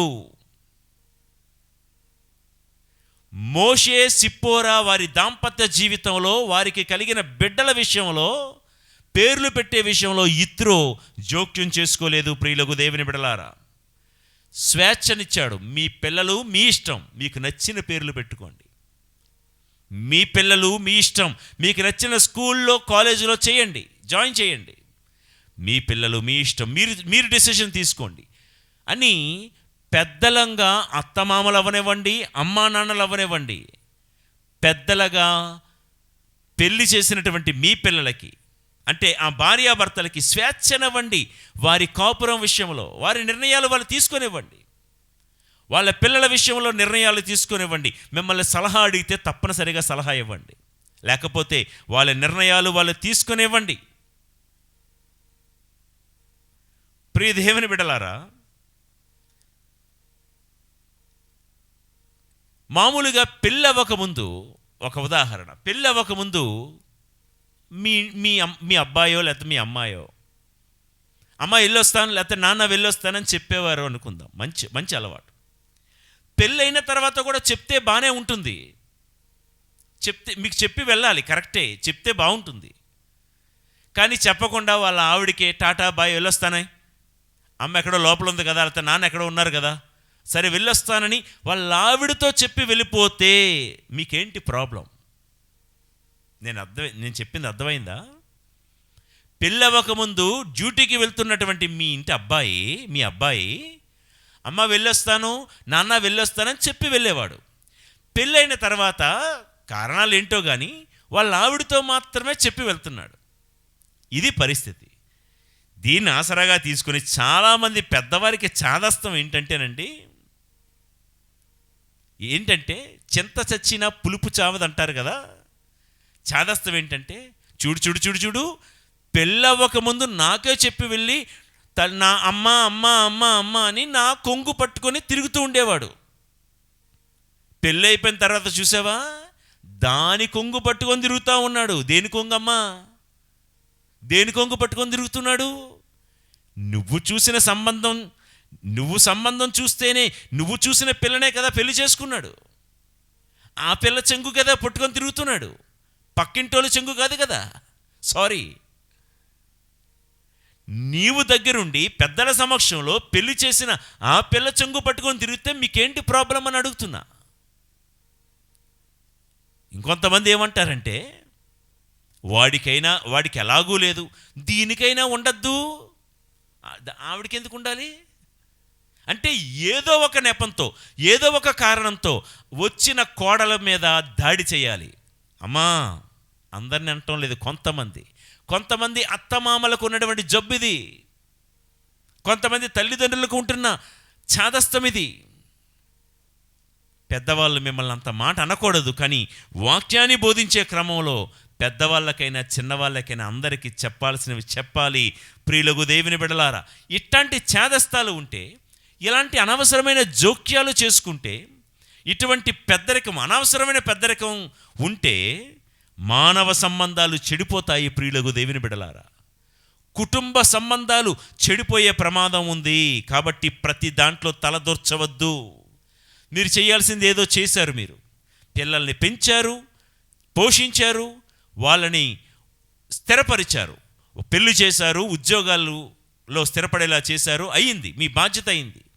పెళ్ళైన తర్వాత వాళ్ళ బ్రతుకులు వారు బతకనివ్వండి, వారి పిల్లల్ని వారు పెంచుకొనివ్వండి, వారి పిల్లలకి వాళ్ళకి నచ్చిన పేర్లు పెట్టుకొనివ్వండి.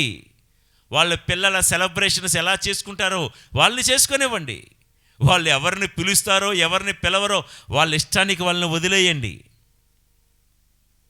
యిత్రో మోషేకు సిప్పోరాకి పుట్టినటువంటి ఇద్దరు పిల్లలకు పేర్లు పెట్టే విషయంలో తన అనుభవం ద్వారా మోషే పేర్లు పెట్టాడు. గెర్షోము అంటే ఐగుప్తు దేశంలో పరదేశిగా నేను ఉన్నప్పుడు, లేకపోతే ఈ మిద్యానులో పరదేశిగా నేను బ్రతుకుతున్నప్పుడు దేవుడు నన్ను కాపాడాడే అని దేవుడు చేసిన మేలును తలంచుకొని పరదేశి అనే అర్థం వచ్చేటట్లుగా గెర్షోము అని పేరు పెట్టుకున్నాడు. ఇంకా రెండో వాడికి ఎలియాజరు ఎందుకు పేరు పెట్టాడంటే, దిక్కులేని నాకు అన్నిటా దేవుడే దిక్కై ఉండి నన్ను రక్షించాడే, కాపాడాడే అని, దేవుడే నా దిక్కు, దేవుడే నా సహాయం అని తన అనుభవాన్ని దృష్టిలో పెట్టుకొని ఎలియాజరుని పేరు పెట్టుకున్నాడు. నా ప్రియ సహోదరి సహోదరులారా, దేవుని బిడ్డలారా, నేను చెప్పే మాట ఏంటంటే, అల్లుడితో ఎంతవరకు ఉండాలో, ఎంతవరకు మాట్లాడాలో అంతవరకు మాట్లాడితే మర్యాద ఆ అత్తమామలకి. కోడలితో ఎంతవరకు మాట్లాడాలో, ఎంతవరకు ఉండాలో అంతవరకు మాట్లాడి పద్ధతిగా ఉంటే ఆ ఇంట్లో ఉన్న తల్లిదండ్రులకు, ఆ అత్తమామలకు మర్యాద. మంచి చెడుల గురించి చెప్పాలి, తప్పు లేదు, కానీ వారికి కూడా స్వేచ్ఛనివ్వాలి. ప్రియులకు దేవుని బిడలారా, వారికి స్వేచ్ఛనివ్వాలి. నేను ఏదో ఎగ్జాజరేట్ చేస్తున్నానని మీరు అనుకోకపోతే, అమ్మా మా ఆవిడ్ని సినిమాకి తీసుకెళ్తానమ్మా అని ఇప్పటికీ ఆ భర్త వాళ్ళ అమ్మని పర్మిషన్ అడుగుతున్నాడు. ఆవిడ, రే మీ ఆవిడ నీ ఇష్టం, వెళ్ళండి రా, నన్నెందుకు అడుగుతున్నారని అనాలి కదా. ఏం పోయిన వారమే కదా వెళ్ళారు, మళ్ళీ ఇప్పుడు అంత డబ్బులు దండగా అవసరమా అంటుంది ఈవిడ. దీన్ని ఏమంటారు మీరు చెప్పండి? అంటే పోనీ ఏదో అమ్మ మీద ఉన్న మమకారమో, లేకపోతే ఏమండి అత్తగారిని అడిగిరండి అని కోడల పిల్లే పంపించిందో, మంచోళ్ళు. అమ్మా బీచ్కి వెళ్ళేసి వస్తామమ్మా, ఒకసారి 1-2 గంటలు అలా వెళ్ళొస్తామమ్మా చెప్తున్నాడమ్మా. పెద్ద వయసున్న తనకు కూడా పిల్లలు కలిగిన నీకు చెప్తూ ఉన్నాడు, నాన్న వెళ్ళొస్తావు, నాన్న అమ్మ వెళ్ళొస్తాం, 1-2 గంటలు అలా బయటికి వెళ్ళొస్తాం అంటే చక్కగా 2 గంటలేంటి, 2 రోజులనే వెళ్ళిరండిరా, ఇల్లుని పిల్లల్ని నేను చూసుకుంటాను అని అనాలి కదా. ప్రియ దేవుని బిడలారా, స్వేచ్ఛనిచ్చిన తండ్రి, స్వేచ్ఛనిచ్చిన మామ యిత్రో ఒక తండ్రిగా కూతురు పట్ల ఎప్పుడొస్తున్నారో ఎప్పుడు రావటం లేదో పిల్లల్ని కంట కనిపెట్టాడు. కానీ పెళ్ళైన తర్వాత భార్యాభర్తలకు స్వేచ్ఛనిచ్చేశాడు. గమనించండి, స్వేచ్ఛనమ్మన్నాం కదా అని పెళ్ళవ్వకముందు స్వేచ్ఛనిచ్చేశారు గలక. యిత్రో అలా ఇవ్వలేదండి. మీరు ఇప్పుడప్పుడే పెందల కడని ఎలా వచ్చి తిరిగి అని పెళ్ళి అవ్వకముందు సిప్పోరాను నిలదీసిన ఈ యిత్రోయే మోషేతో ఎప్పుడైతే పెళ్ళైపోయిందో, మీ పిల్లలు మీ ఇష్టమమ్మా. బంధాల విలువను ఎరిగినటువంటి వాడు యిత్రో. ప్రియులకు దేవుని బిడలారా, అది నేను చెప్పొచ్చేది. ఏమండి ఇంచేపు మామగారి గురించే చెప్తున్నారు, మరి మామ అల్లుళ్ళు బంధం అన్నారు కదా, మరి అల్లుడు గురించి ఏం చెప్పరా? అల్లుడు గురించి ఎందుకు చెప్పనమ్మా? ఖచ్చితంగా చెప్తాను. మామగారితో సంస్కారవంతంగా మాట్లాడిన అల్లుడు మోషే. చూస్తారా మాట? నిర్గమకాండం 4వ అధ్యాయం 18వ వచనము. పిమ్మట మోషే తన మామ యిత్రో కడకు తిరిగి వచ్చి అతనితో, ఐగుప్తు దేశములో ఉన్న నా చుట్టపక్కాలు బ్రతికి ఉన్నారో లేదో తెలుసుకునవలయును, వారి కడకు తిరిగి వెళ్ళుటకు నాకు సెలవిమ్ము అనెను. చూడండి, వారి వద్దకు వెళ్ళుటకు నాకు సెలవిస్తారా మామగారు? అబ్బబ్బబ్బబ్బా! యిత్రో మోషేతో ఏమన్నాడంటే, నాయనా ప్రశాంతముగా వెళ్ళి రమ్ము అని పలికెను. ఇదే మాట నిర్గమకాండం 18వ అధ్యాయము 1 నుండి 3 వచనాలు కూడా చదువుతాను, వినండి. దేవుడు మోషేకును ఇజ్రాయేలులకును మేలు చేసినని, వారిని ఐగుప్తు దేశం నుండి తిరిగి వచ్చినని మిద్యాను యాజకునకు మోషే మామయ్యకు యిత్రోకును తెలిసెను. కనుక అతడు మోషే భార్య సిప్పోరాను ఆమె కుమారులిద్దరిని అతని కడకు తోడ్కొని వచ్చెను. అంతకుముందు మోషే సిప్పోరాను పంపివేసి ఉండెను. మోషే ఆ కుమారులలో ఒకరిని నేను పరదేశంలో అపరిచితుని వలె ఇంటిని అనుకుని గెర్షోము అని పేరు పెట్టాను. ఇవి విన్నాం ఇందాక, వినండి. ప్రియ దేవుని బిడ్డలారా, సహోదరి సహోదరులారా, అల్లుడు గారి గురించి ఒకసారి విందాం. సంస్కారవంతుడైనటువంటి అల్లుడు పిల్లనిచ్చిన మామగారితో ఎంత సంస్కారవంతంగా మాట్లాడాడంటే మోషే. ఎందుకంటే తన తల్లిదండ్రులు చూసి చాలా రోజులైంది. యిత్రో దగ్గరికి వచ్చి, నా వారి వద్దకు నేను వెళ్ళాలి, వెళ్ళుటకు నాకు సెలవిమ్ము అని మామగారితో చాలా మర్యాదగా సంస్కారవంతంగా మాట్లాడుతూ ఉన్నాడు. ప్రియులారా, ఈ రోజుల్లో చాలామంది అల్లుళ్ళకి అత్తారిల్లంటే చాలా చులకనండి. కొంతమంది అల్లుళ్ళకి, చాలామంది అల్లుళ్ళకి ఏదో అత్తవారిల్లు అనేసరికి అత్తవారింటి మీద పెత్తనం చలాయించాలని, లేకపోతే మామగారి మీద, అత్తగారి మీద, బామ్మర్దుల మీద ఏదో పెత్తనం చలాయించాలని చులకనగా మాట్లాడుతూ ఉంటారు చాలామంది అల్లుళ్ళు. చాలా తగాదాలకు కారణం ఏంటంటారు? కుటుంబాల్లో చాలా అల్లర్లకు కారణం ఏంటంటారు? నోరే ప్రధాన కారణం. నోరే కారణం. ప్రియులారా, మీ తల్లిదండ్రుల వయసు ఉన్నటువంటి అత్తమామలతో సంస్కారవంతంగా మాట్లాడాలని సంస్కారం మనకుందా?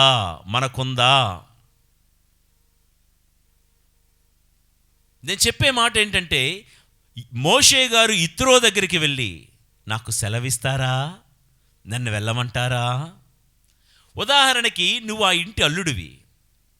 అల్లుడిగా ఉన్నప్పుడు మామగారికి, అత్తగారికి, సరే ఇంటికి వచ్చారు కదా అల్లుడు కోడలు, అల్లుడు కూతురు వచ్చారు కదా, ఏదో చేద్దాము, ఏదో మురిసిపోదాం, ఏదో సంబరపడదాం, వాళ్ళు ఒక 2 రోజులు మా దగ్గర ఉంటే బాగుంటుంది అని అనిపించి, అల్లుడు గారు ఇంకో రోజు ఉండొచ్చు కదా అని అడుగుతారు. వాళ్ళకున్న మమకారం అలాంటిది.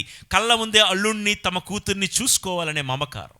ఇంకో 2 రోజులు వాళ్ళ మనవల్ని, మనవరాళ్లతో వాళ్ళ దగ్గర ఉంచుకుంటే బాగుంటుందనే ఒక మమకారం. ఏదో కడుపు తీపితో వాళ్ళు ఒక మాట అంటారు, ఏమండి ఇంకో రోజు ఉండొచ్చు కదా అండి అని. మామూలుగా మోషేలాగా మనం ఏం చెప్పచ్చు? అత్తయ్య, మామయ్య, మాకు ఆఫీసులో లీవ్ ఉండదండి, అందుకని నేను అర్జెంటుగా వెళ్ళాల్సి వస్తుంది. నాకు మాత్రం మీ దగ్గర ఉండాలని ఉండదా? ఎంత చక్కగా చూసుకుంటున్నారు, కడుపులో పెట్టుకొని చూసుకుంటున్నారు. అసలు నాకు ఆఫీస్కే వెళ్ళబుద్ధి కావట్లేదు ఇక్కడ ఉంటే. కానీ తప్పదు, కుటుంబ పోషణకి, బతుకు తెరువుకి వెళ్ళకపోతే మళ్ళీ లేనిపోని ఇబ్బందులు. ఎందుకండి, మరికొన్ని రోజుల్లో మళ్ళీ వస్తాం కదా అని చెప్పి వెళ్ళడం సబబు. అట్లా కాకుండా ఇంకో రోజు ఉండొచ్చు కదా అని అడిగితే, నువ్వేమన్నా జీతాలు ఇస్తావా? కంపెనీ ఎవడైనా నీ బాబుగా, ఇంకే నోటికి ఎంత వస్తే అంత సంస్కారం లేని మాటలు. ప్రియులారా, పైనున్న దేవుడు చూస్తూనే ఉంటాడు. నీ తల్లిదండ్రులతో నువ్వు మాట్లాడే విధానంలో నీకు సంస్కారం ఉంటే అత్తమామల విషయంలో కూడా సంస్కారవంతంగా మాట్లాడగలవు. మోషే ఎవరు? ఆర్డినరీ మ్యానా? ఒక మహాజాతిని నడిపించే నాయకుడు. ఐగుప్తు దేశంలో సకల విద్యా నైపుణ్యాల్లో ప్రావీణ్యత కలిగిన వాడు. He has been a good civil engineer in Egypt. అంత ప్రావీణ్యత, ప్రతిభ కలిగినటువంటి వాడు, అంత మహాజ్ఞానము కలిగినటువంటి వాడు. 40 సంవత్సరాలుగా ఐగుప్తు దేశపు కోటలో యువరాజుగా బ్రతికినటువంటి వాడు. ఎంత సంస్కారవంతంగా మాట్లాడుతున్నాడు తన మామతో. Who are you? You may be a collector or a doctor or lawyer or whatever. Just be civilised. సంస్కారవంతంగా, నాగరికత కలిగిన వాళ్ళముగా, ఎ కల్చర్డ్ బీయింగ్గా మనం మాట్లాడాలి, బిహేవ్ చేయాలి. ప్రియులకు దేవుని బిడ్డలారా, ఇంతకు మించిన మాటలు నేను చెప్తే బాగోదు. యిత్రో ఎదుట మోషే చాలా సంస్కారవంతమైన అల్లుడుగా నిర్గమకాండం 18వ అధ్యాయము 7వ వచనం నుంచి ఒక మాట. మోషే తన మామను కలుసుకున్నట్టుకు ఎదురు వెళ్ళెను. మామ ఎదుట వంగి దండము పెట్టి అతనిని ముద్దాడెను. ఒకరి యోగక్షేమములు మరొకరు తెలుసుకున్న తరువాత వారు గుడారమునకు వచ్చిరి. అప్పుడు మోషే తన మామతో, ఇజ్రాయేలీయులను రక్షించుటకై యావే ఫరోను ఐగుప్తు దేశీయులను ఎట్లు కష్టముల పాలు చేసెనో, త్రోవలో వారెట్లు కడగండ్లు పడిరో, యావే వారినెట్లు రక్షించెనో పోసగుచ్చినట్లు చెప్పెను. 9వ వచనం కూడా, ఇజ్రాయేలీయులను ఐగుప్తు నుండి విడిపించి వారికి యావే చేసిన మేలంతయు విని యిత్రో హర్షించెను. ఏంటంటే, మామగారు వస్తున్నారని తెలియంగానే, మామగారు వచ్చారని వినగానే మోషే మామగారికి ఎదురు వెళ్ళి వంగి దండం పెట్టి మామగారిని ముద్దాడి. ఇట్లాంటివి జరుగుతున్నాయా మన కుటుంబాల్లో? జూబిలీ యాత్ర, నిరీక్షణతో కలిసి ప్రయాణించే శ్రీసభ యాత్రికులం. క్రీస్తు పుట్టుక అయిన తర్వాత 2025 సంవత్సరాలుగా మన ఆరాధ్య దైవమైన ప్రభువు ఎంత సంస్కారవంతుడో, 30 సంవత్సరాలుగా తన తల్లిదండ్రులకు విధేయుడాయను అని నేర్చుకున్నాం. ఈరోజు 2025 సంవత్సరాల జూబిలీ యాత్రలో మనం ఉన్నాము. ప్రియులారా, తల్లిదండ్రులకు అత్తమామలకు ఇచ్చే మర్యాద సంస్కారం. మోషే చూడండి, ఒక అల్లుడు మామగారు వస్తున్నారని విన్నంతనే మామ రానేలే. కొంతమంది తల్లిదండ్రులు, పెద్దలు, అత్తమామలు వస్తున్నారన్న కుర్చీలో నుంచి కనీసం లేవరండి, సోఫాలో నుంచి కనీసం లేవరు. పిల్లని చూడడానికి, అల్లుడిని చూడడానికి, మనవళ్ళని చూడడానికి వస్తూ ఉంటారు దూర ప్రాంతంలో నుంచి. ఏదో బిజీగా అప్పుడే సీఎంతో పిఎంతో వీడియో కాన్ఫరెన్స్ ఉన్నట్లుగా కంప్యూటర్ ముందు ఉన్న వాళ్ళు కనీసం లేవరే. మోషే లేచి వంగి దండం పెట్టి, ఇవన్నీ బైబిల్లో ఉన్నాయి. అందుకే రెఫరెన్స్లు ఇస్తున్నాను మీకు. ఇది కేవలం అల్లుడికే చెప్పడం లేదు, నేను కోడలకు కూడా చెప్తున్నా.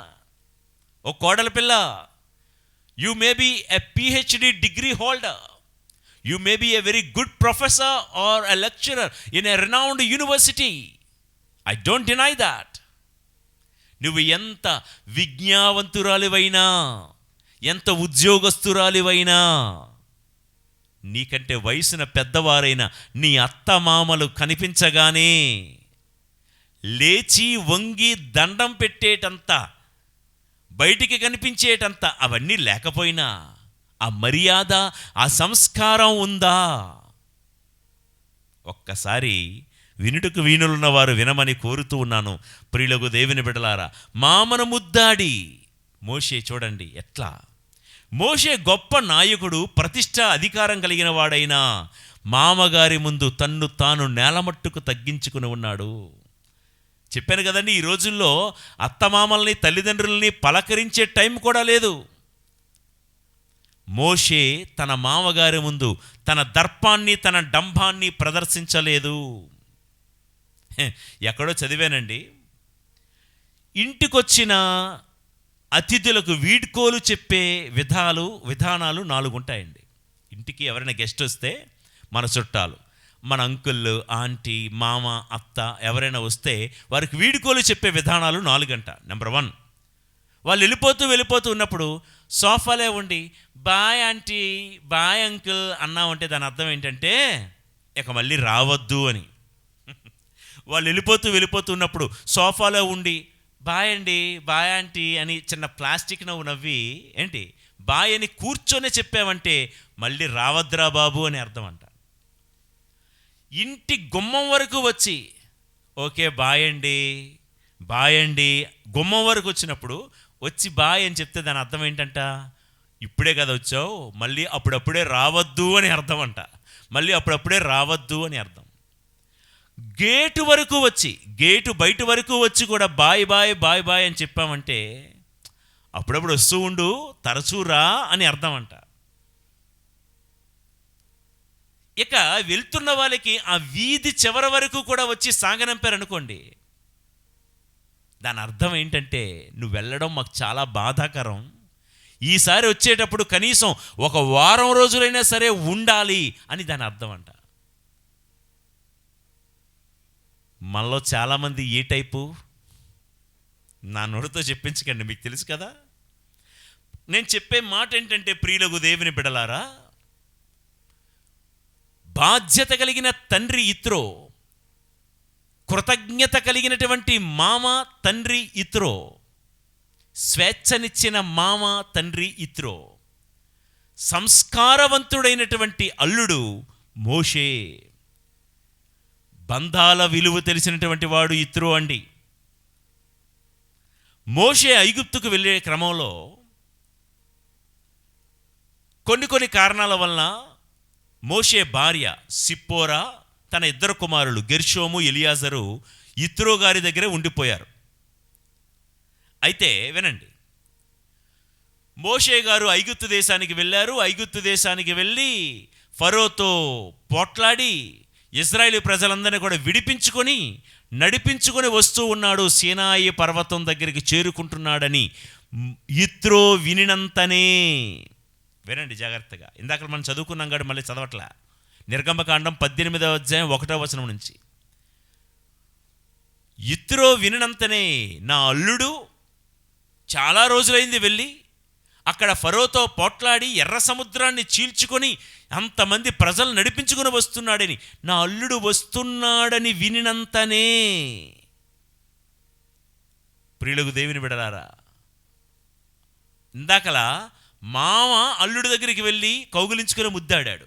ఇక్కడ ఏముందో తెలుసా, అల్లుడు వస్తున్నాడని వినినంతనే అల్లుడిని చూడ్డానికి మామగారే బయలుదేరారు. ఇది మనం నేర్చుకుందాం. చాలాసార్లు ఏం జరుగుతుందండి, ఇత్రులు అనుకోవచ్చు, వస్తున్నాడని తెలిసి కనీసం కబురంపలే చూడు, మోషే నాకు చెప్పలేదు, నాకు కబురంపలేదు అని అల్లకల్లు మాని అల్లుణ్ణి కలుసుకోవడానికి ఇత్రో మోషే దగ్గరకు బయలుదేరాడు. ఎందుకో తెలుసా, బంధాల విలువ తెలిసినవాడు కనుక. మన యాత్రలో, మన ప్రయాణంలో, ఈ పుణ్యయాత్రలో ఈ పాఠం నేర్చుకుందామా? బంధాల విలువ తెలిసిన ఇత్రో మనకు నేర్పించే పాఠం ఏంటంటే, బంధాల దగ్గర అలకల వద్దు, పట్టింపులు వద్దు. ఈ రోజుల్లో ఏమనుకుంటారో తెలుసా, నాకు చెప్పలేదు, నాకు కబురంపలేదు, మాకు ఇన్విటేషన్ ఇవ్వలేదు, ఇన్విటేషన్ వచ్చి మాకు బొట్టెట్టి పిలవలేదు, మా ఇంటి ద్వారం దగ్గర బొట్టు పెట్టలేదు, అందరికీ అదే ఇన్విటేషను, మాకు అదే ఇన్విటేషనా, అందరితో పాటు కలిపి మమ్మల్ని కూడా పిలిచారు, మమ్మల్ని స్పెషల్గా పిలవలేదు, మాకు బ్యానర్లు కొట్టించలేదు, మా పేరు పైన ఉండలేదు, మా పేరు కిందన పెట్టారు, మా పేరు పైన పెట్టాలి, మా ఫోటో పైన పెట్టాలి. బంధాల విలువ తెలిస్తే పట్టింపులకు, తగాదాలకు ఉండదండి, అసలు చోటు లేదండి. సంఘాల్లో కూడా ఇవే అక్కడక్కడ మనం వింటూ ఉంటాం, ఫ్లెక్సీల గురించి తగాదాలా. ఒక సంఘంలో క్రిస్మస్ పండగ అయింది, పెద్ద బ్యానర్ పెట్టారు, ఫలానా చోట అంగరంగ వైభవంగా క్రిస్మస్ వేడుకలు జరుగుతున్నాయి.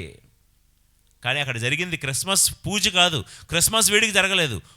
తగాదాలంట. ఏంట్రా తగాదాలంటే, ఇప్పుడు ఫ్లెక్సీ పెట్టారు, మధ్యలో యేసు ప్రభు పుట్టుక ఫోటో పెట్టారండి. మొత్తానికి ఒక 20 మంది ఫోటోలు ఉన్నాయి చుట్టూ, ఫ్లెక్సీ చుట్టూ. పైన ఏమో ఒక 10 మందివి, కింద ఒక 10 మంది ఫోటోలు ఉన్నాయి. ఆ 10 మంది ఈ 10 మంది గ్రౌండ్లో కొట్టుకుంటున్నారు. ప్రసంగం చెప్పడానికి నేనే వెళ్ళా, నా దురదృష్టం కొలిది. మధ్యలో యేసు ప్రభు పుట్టుక ఆ ఫోటో క్రిస్మస్ వేడుకలు. ఆ పైనున్న 10 మంది కిందనున్న 10 మంది ఎందుకు కొట్టుకుంటున్నారో తెలుసా? మా 10 మంది పేర్లు కిందన ఎందుకు వేశారు? మేము కూడా సమానంగా చందాలు వేసాం కదా, మేము కూడా ఈ సంఘానికి పెద్దలమే కదా, మా బొమ్మలు ఎందుకు కిందన వేశారు, మీ బొమ్మలు ఎందుకు పైన వేసుకున్నారు? అందరి బొమ్మలు పైన వేయడం అవుతుందా? ఆఫ్టర్ ఆల్ ఇన్విటేషన్ మీద నీ బొమ్మ కింద ఉంది. ఆహా, నా బొమ్మ పైనే ఉండాలని ఆరాటపడే మహానుభావులు మన మధ్య లేరా? ఫ్లెక్సీల కోసం, ఇన్విటేషన్ కార్డుల మీద బొమ్మల కోసం ఆరాట పడేవాళ్ళు. ప్రియులారా, బంధాల విలువ తెలిస్తే,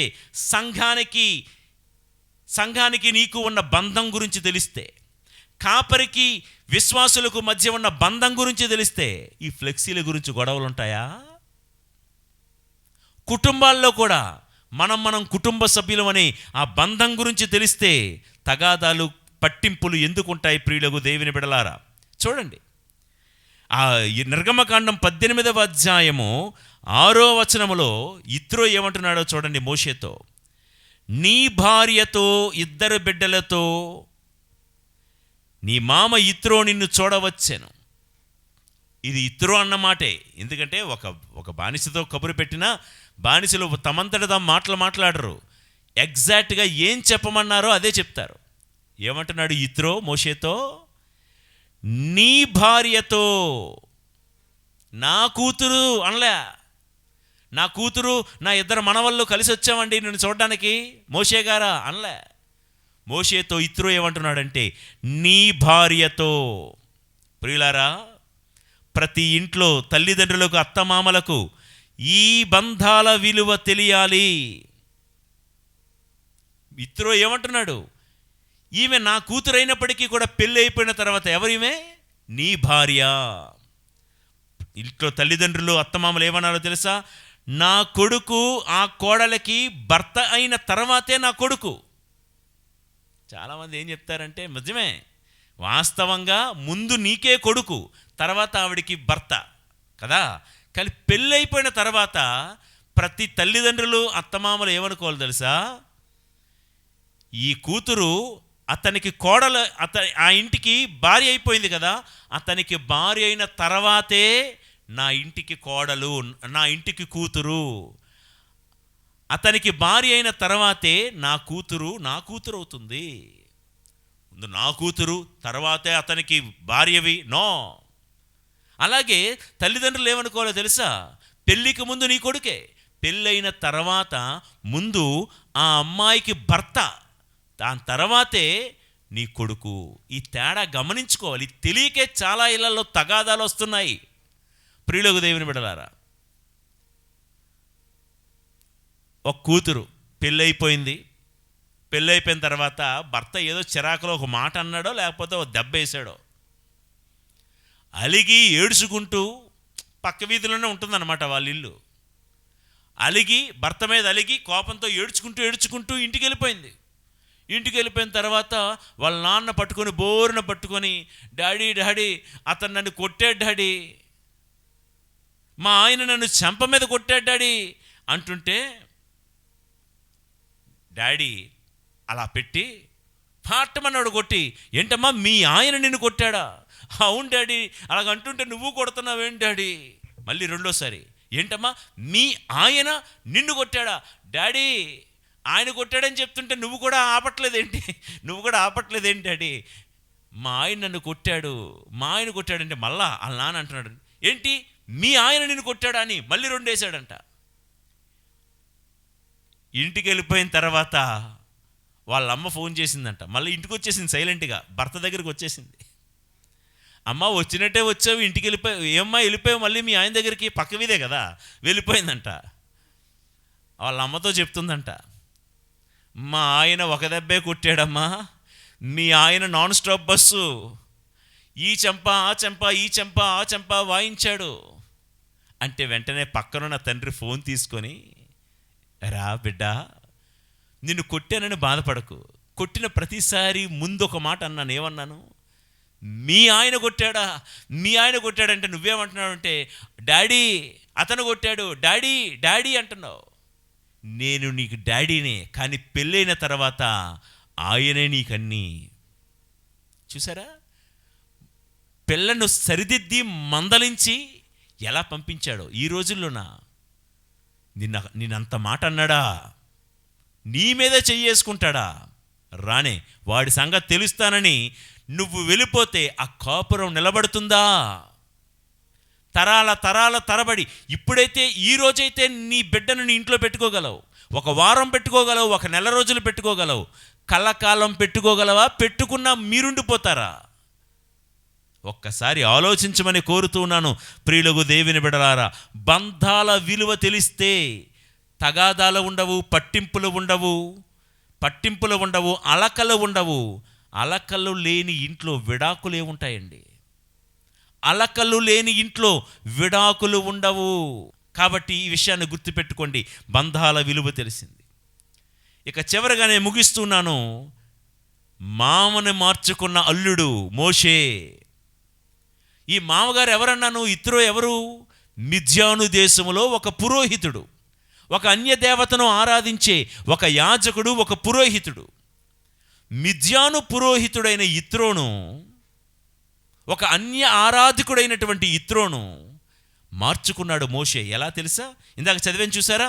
నిర్గమకాండం 18వ అధ్యాయం 8వ వచనం నుంచి ఆ వచనాలు ఒకసారి మీరు చదువుకోండి.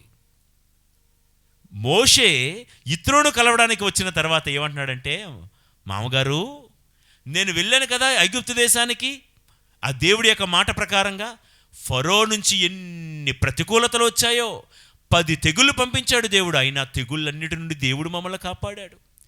ఎర్ర సముద్రం అడ్డుగా వస్తే ఎర్ర సముద్రం పాయలుగా చేసి మమ్మల్ని నడిపించుకుని వచ్చాడు. దాహం వేసినప్పుడు మారా అనే చేదు నీటిలో ఆ పక్కనే ఒక చెట్టు కొమ్మ వేయగానే ఆ చేదు నీరు మధురంగా మారిపోయింది మామగారు. ఇక ఏం జరిగిందంటే, మాకు దాహం వేసినప్పుడు రెఫీదీం అనే చోటులో ఇదిగో బండను ఇలా ఈ కర్రతో ఇలా కొడితే బండ నుండి నీరు వచ్చి మా దాహం తీర్చాడండి దేవుడు. మాకు ఆకలి అని సీను అనే అరణ్యంలో మేము అడిగినప్పుడు ఆకాశం నుండి మన్నా కురిపించాడు, పూరేడు పిట్టలను మాకు భోజనంగా పంపించాడు మా దేవుడు. ఇంకా చెప్పుకుంటూ అమాలేకీయులతో యుద్ధం జరిగేటప్పుడు నేను చేతులెత్తినంతసేపు కూడా మేము యుద్ధంలో గెలుస్తూనే ఉన్నామండి, మమ్మల్ని గెలిపించాడు మా దేవుడు.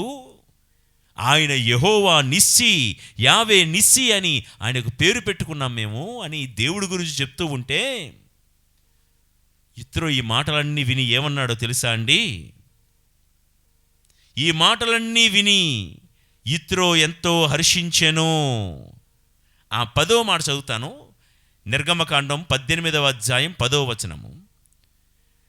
ఐగుప్తు దేశీయుల నుండి, ఫరో రాజు నుండి నిన్ను రక్షించిన దేవుడు, ఐగుప్తు దేశీయుల నుండి ఇజ్రాయేలీయులను రక్షించిన దేవుడు స్తుతింపబడునుగాక అని చెప్తూ, ఇజ్రాయేలీయులను అహంకారముతో హింసించి ఉన్న ఐగుప్తు దేశీయులను అణచివేసిన యావే దేవాది దేవుడని నేడు తెలుసుకొంటిని అని అతడు అనెను.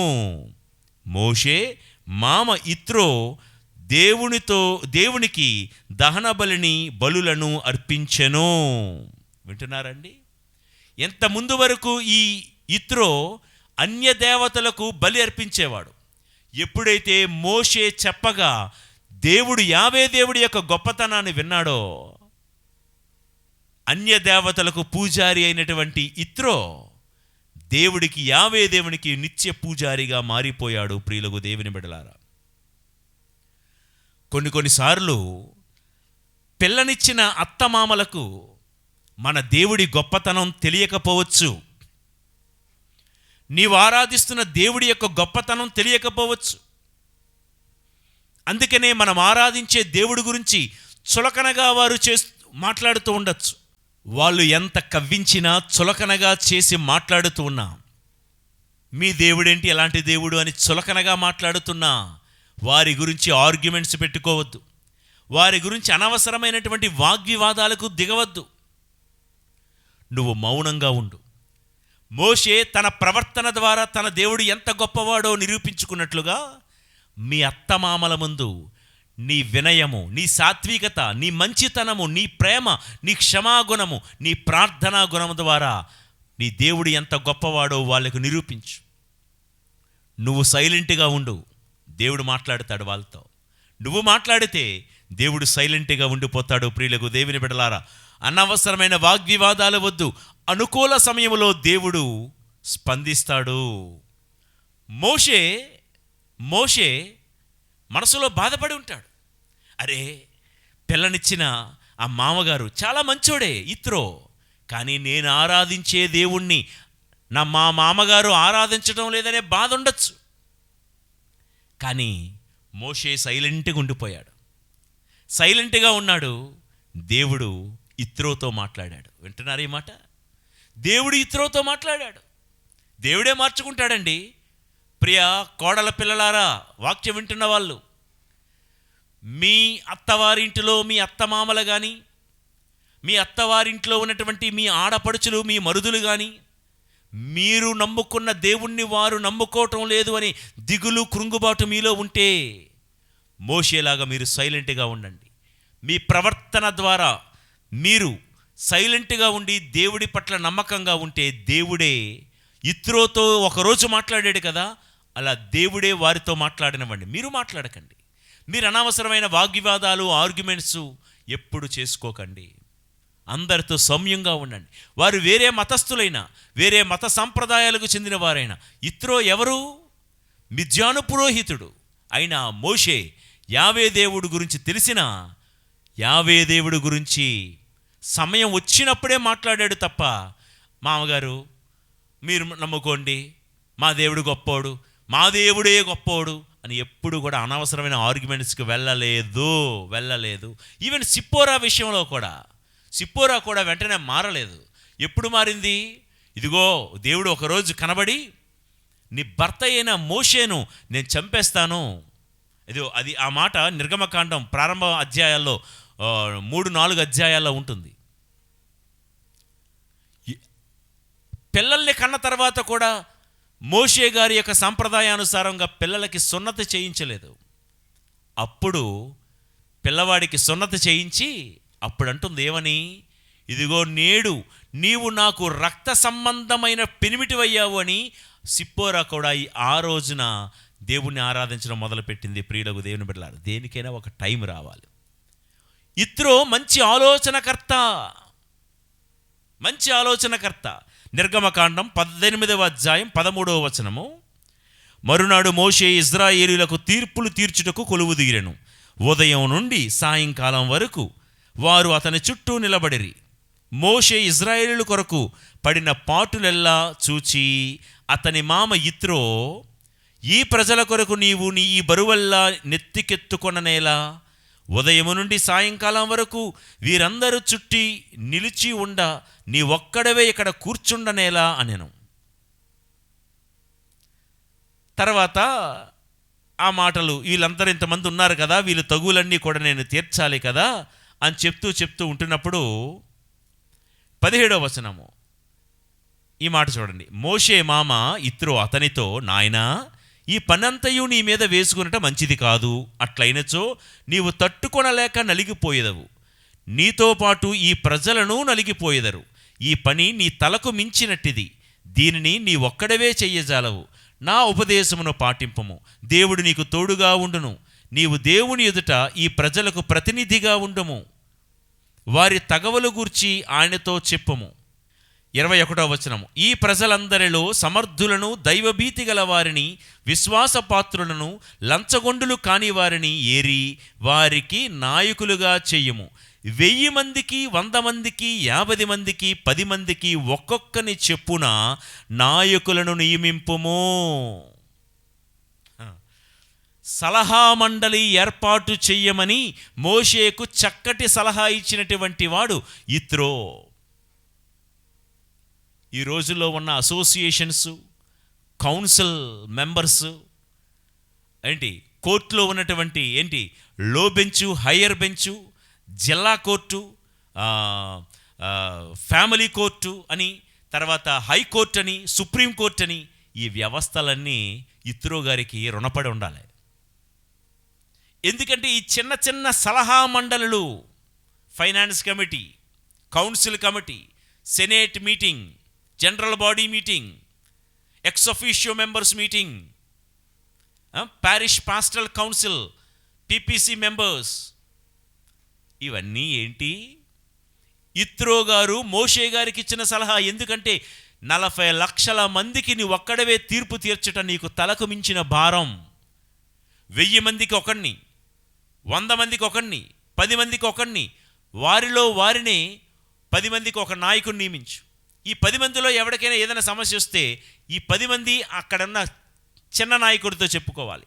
ఒకవేళ అక్కడ కూడా పరిష్కరించబడకపోతే 100 మందికి ఒక పెద్ద నాయకుడు ఉంటాడు కదా, వాడి దగ్గరికి వెళ్ళాలి. అక్కడ కూడా కేసు పరిష్కరించబడకపోతే 1000 మందికి ఒక నాయకుడు ఉన్నాడు కదా, అక్కడికి వెళ్ళాలి. అక్కడ కూడా వెళ్ళకపోతే నువ్వు సుప్రీంకోర్టు మోషే, అప్పుడు నీ దగ్గరికి రావాలి. చిన్న చిన్న తగాదాలు కోసం కూడా నీ దగ్గరికి వచ్చారనుకో, 24 గంటలు కూడా ప్రజలు 40 లక్షల మంది నీ దగ్గరే నీతోనే ఉంటే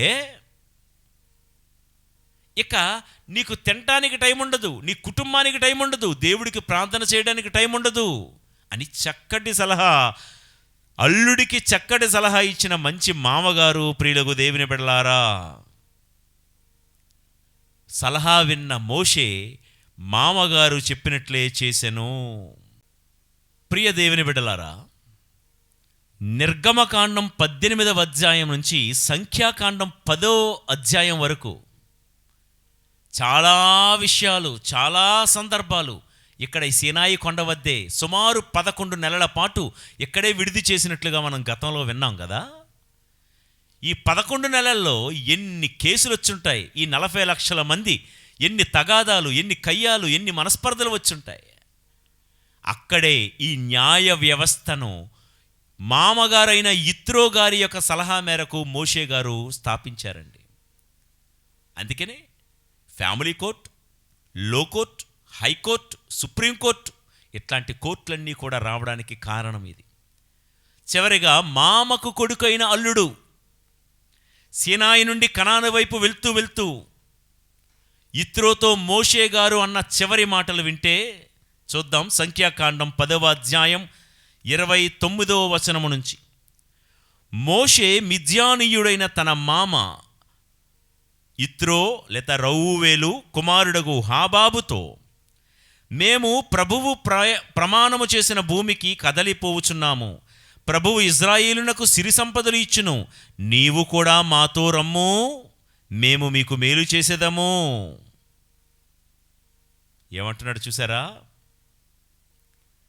మామగారు, మేము ఇప్పుడు సీనాయి నుండి ముందుకు వెళ్ళాలి కనాను భూమికి, మీరు కూడా మాతో రండి మామగారు. ఎంత బాగా పిలుస్తున్నాడండి.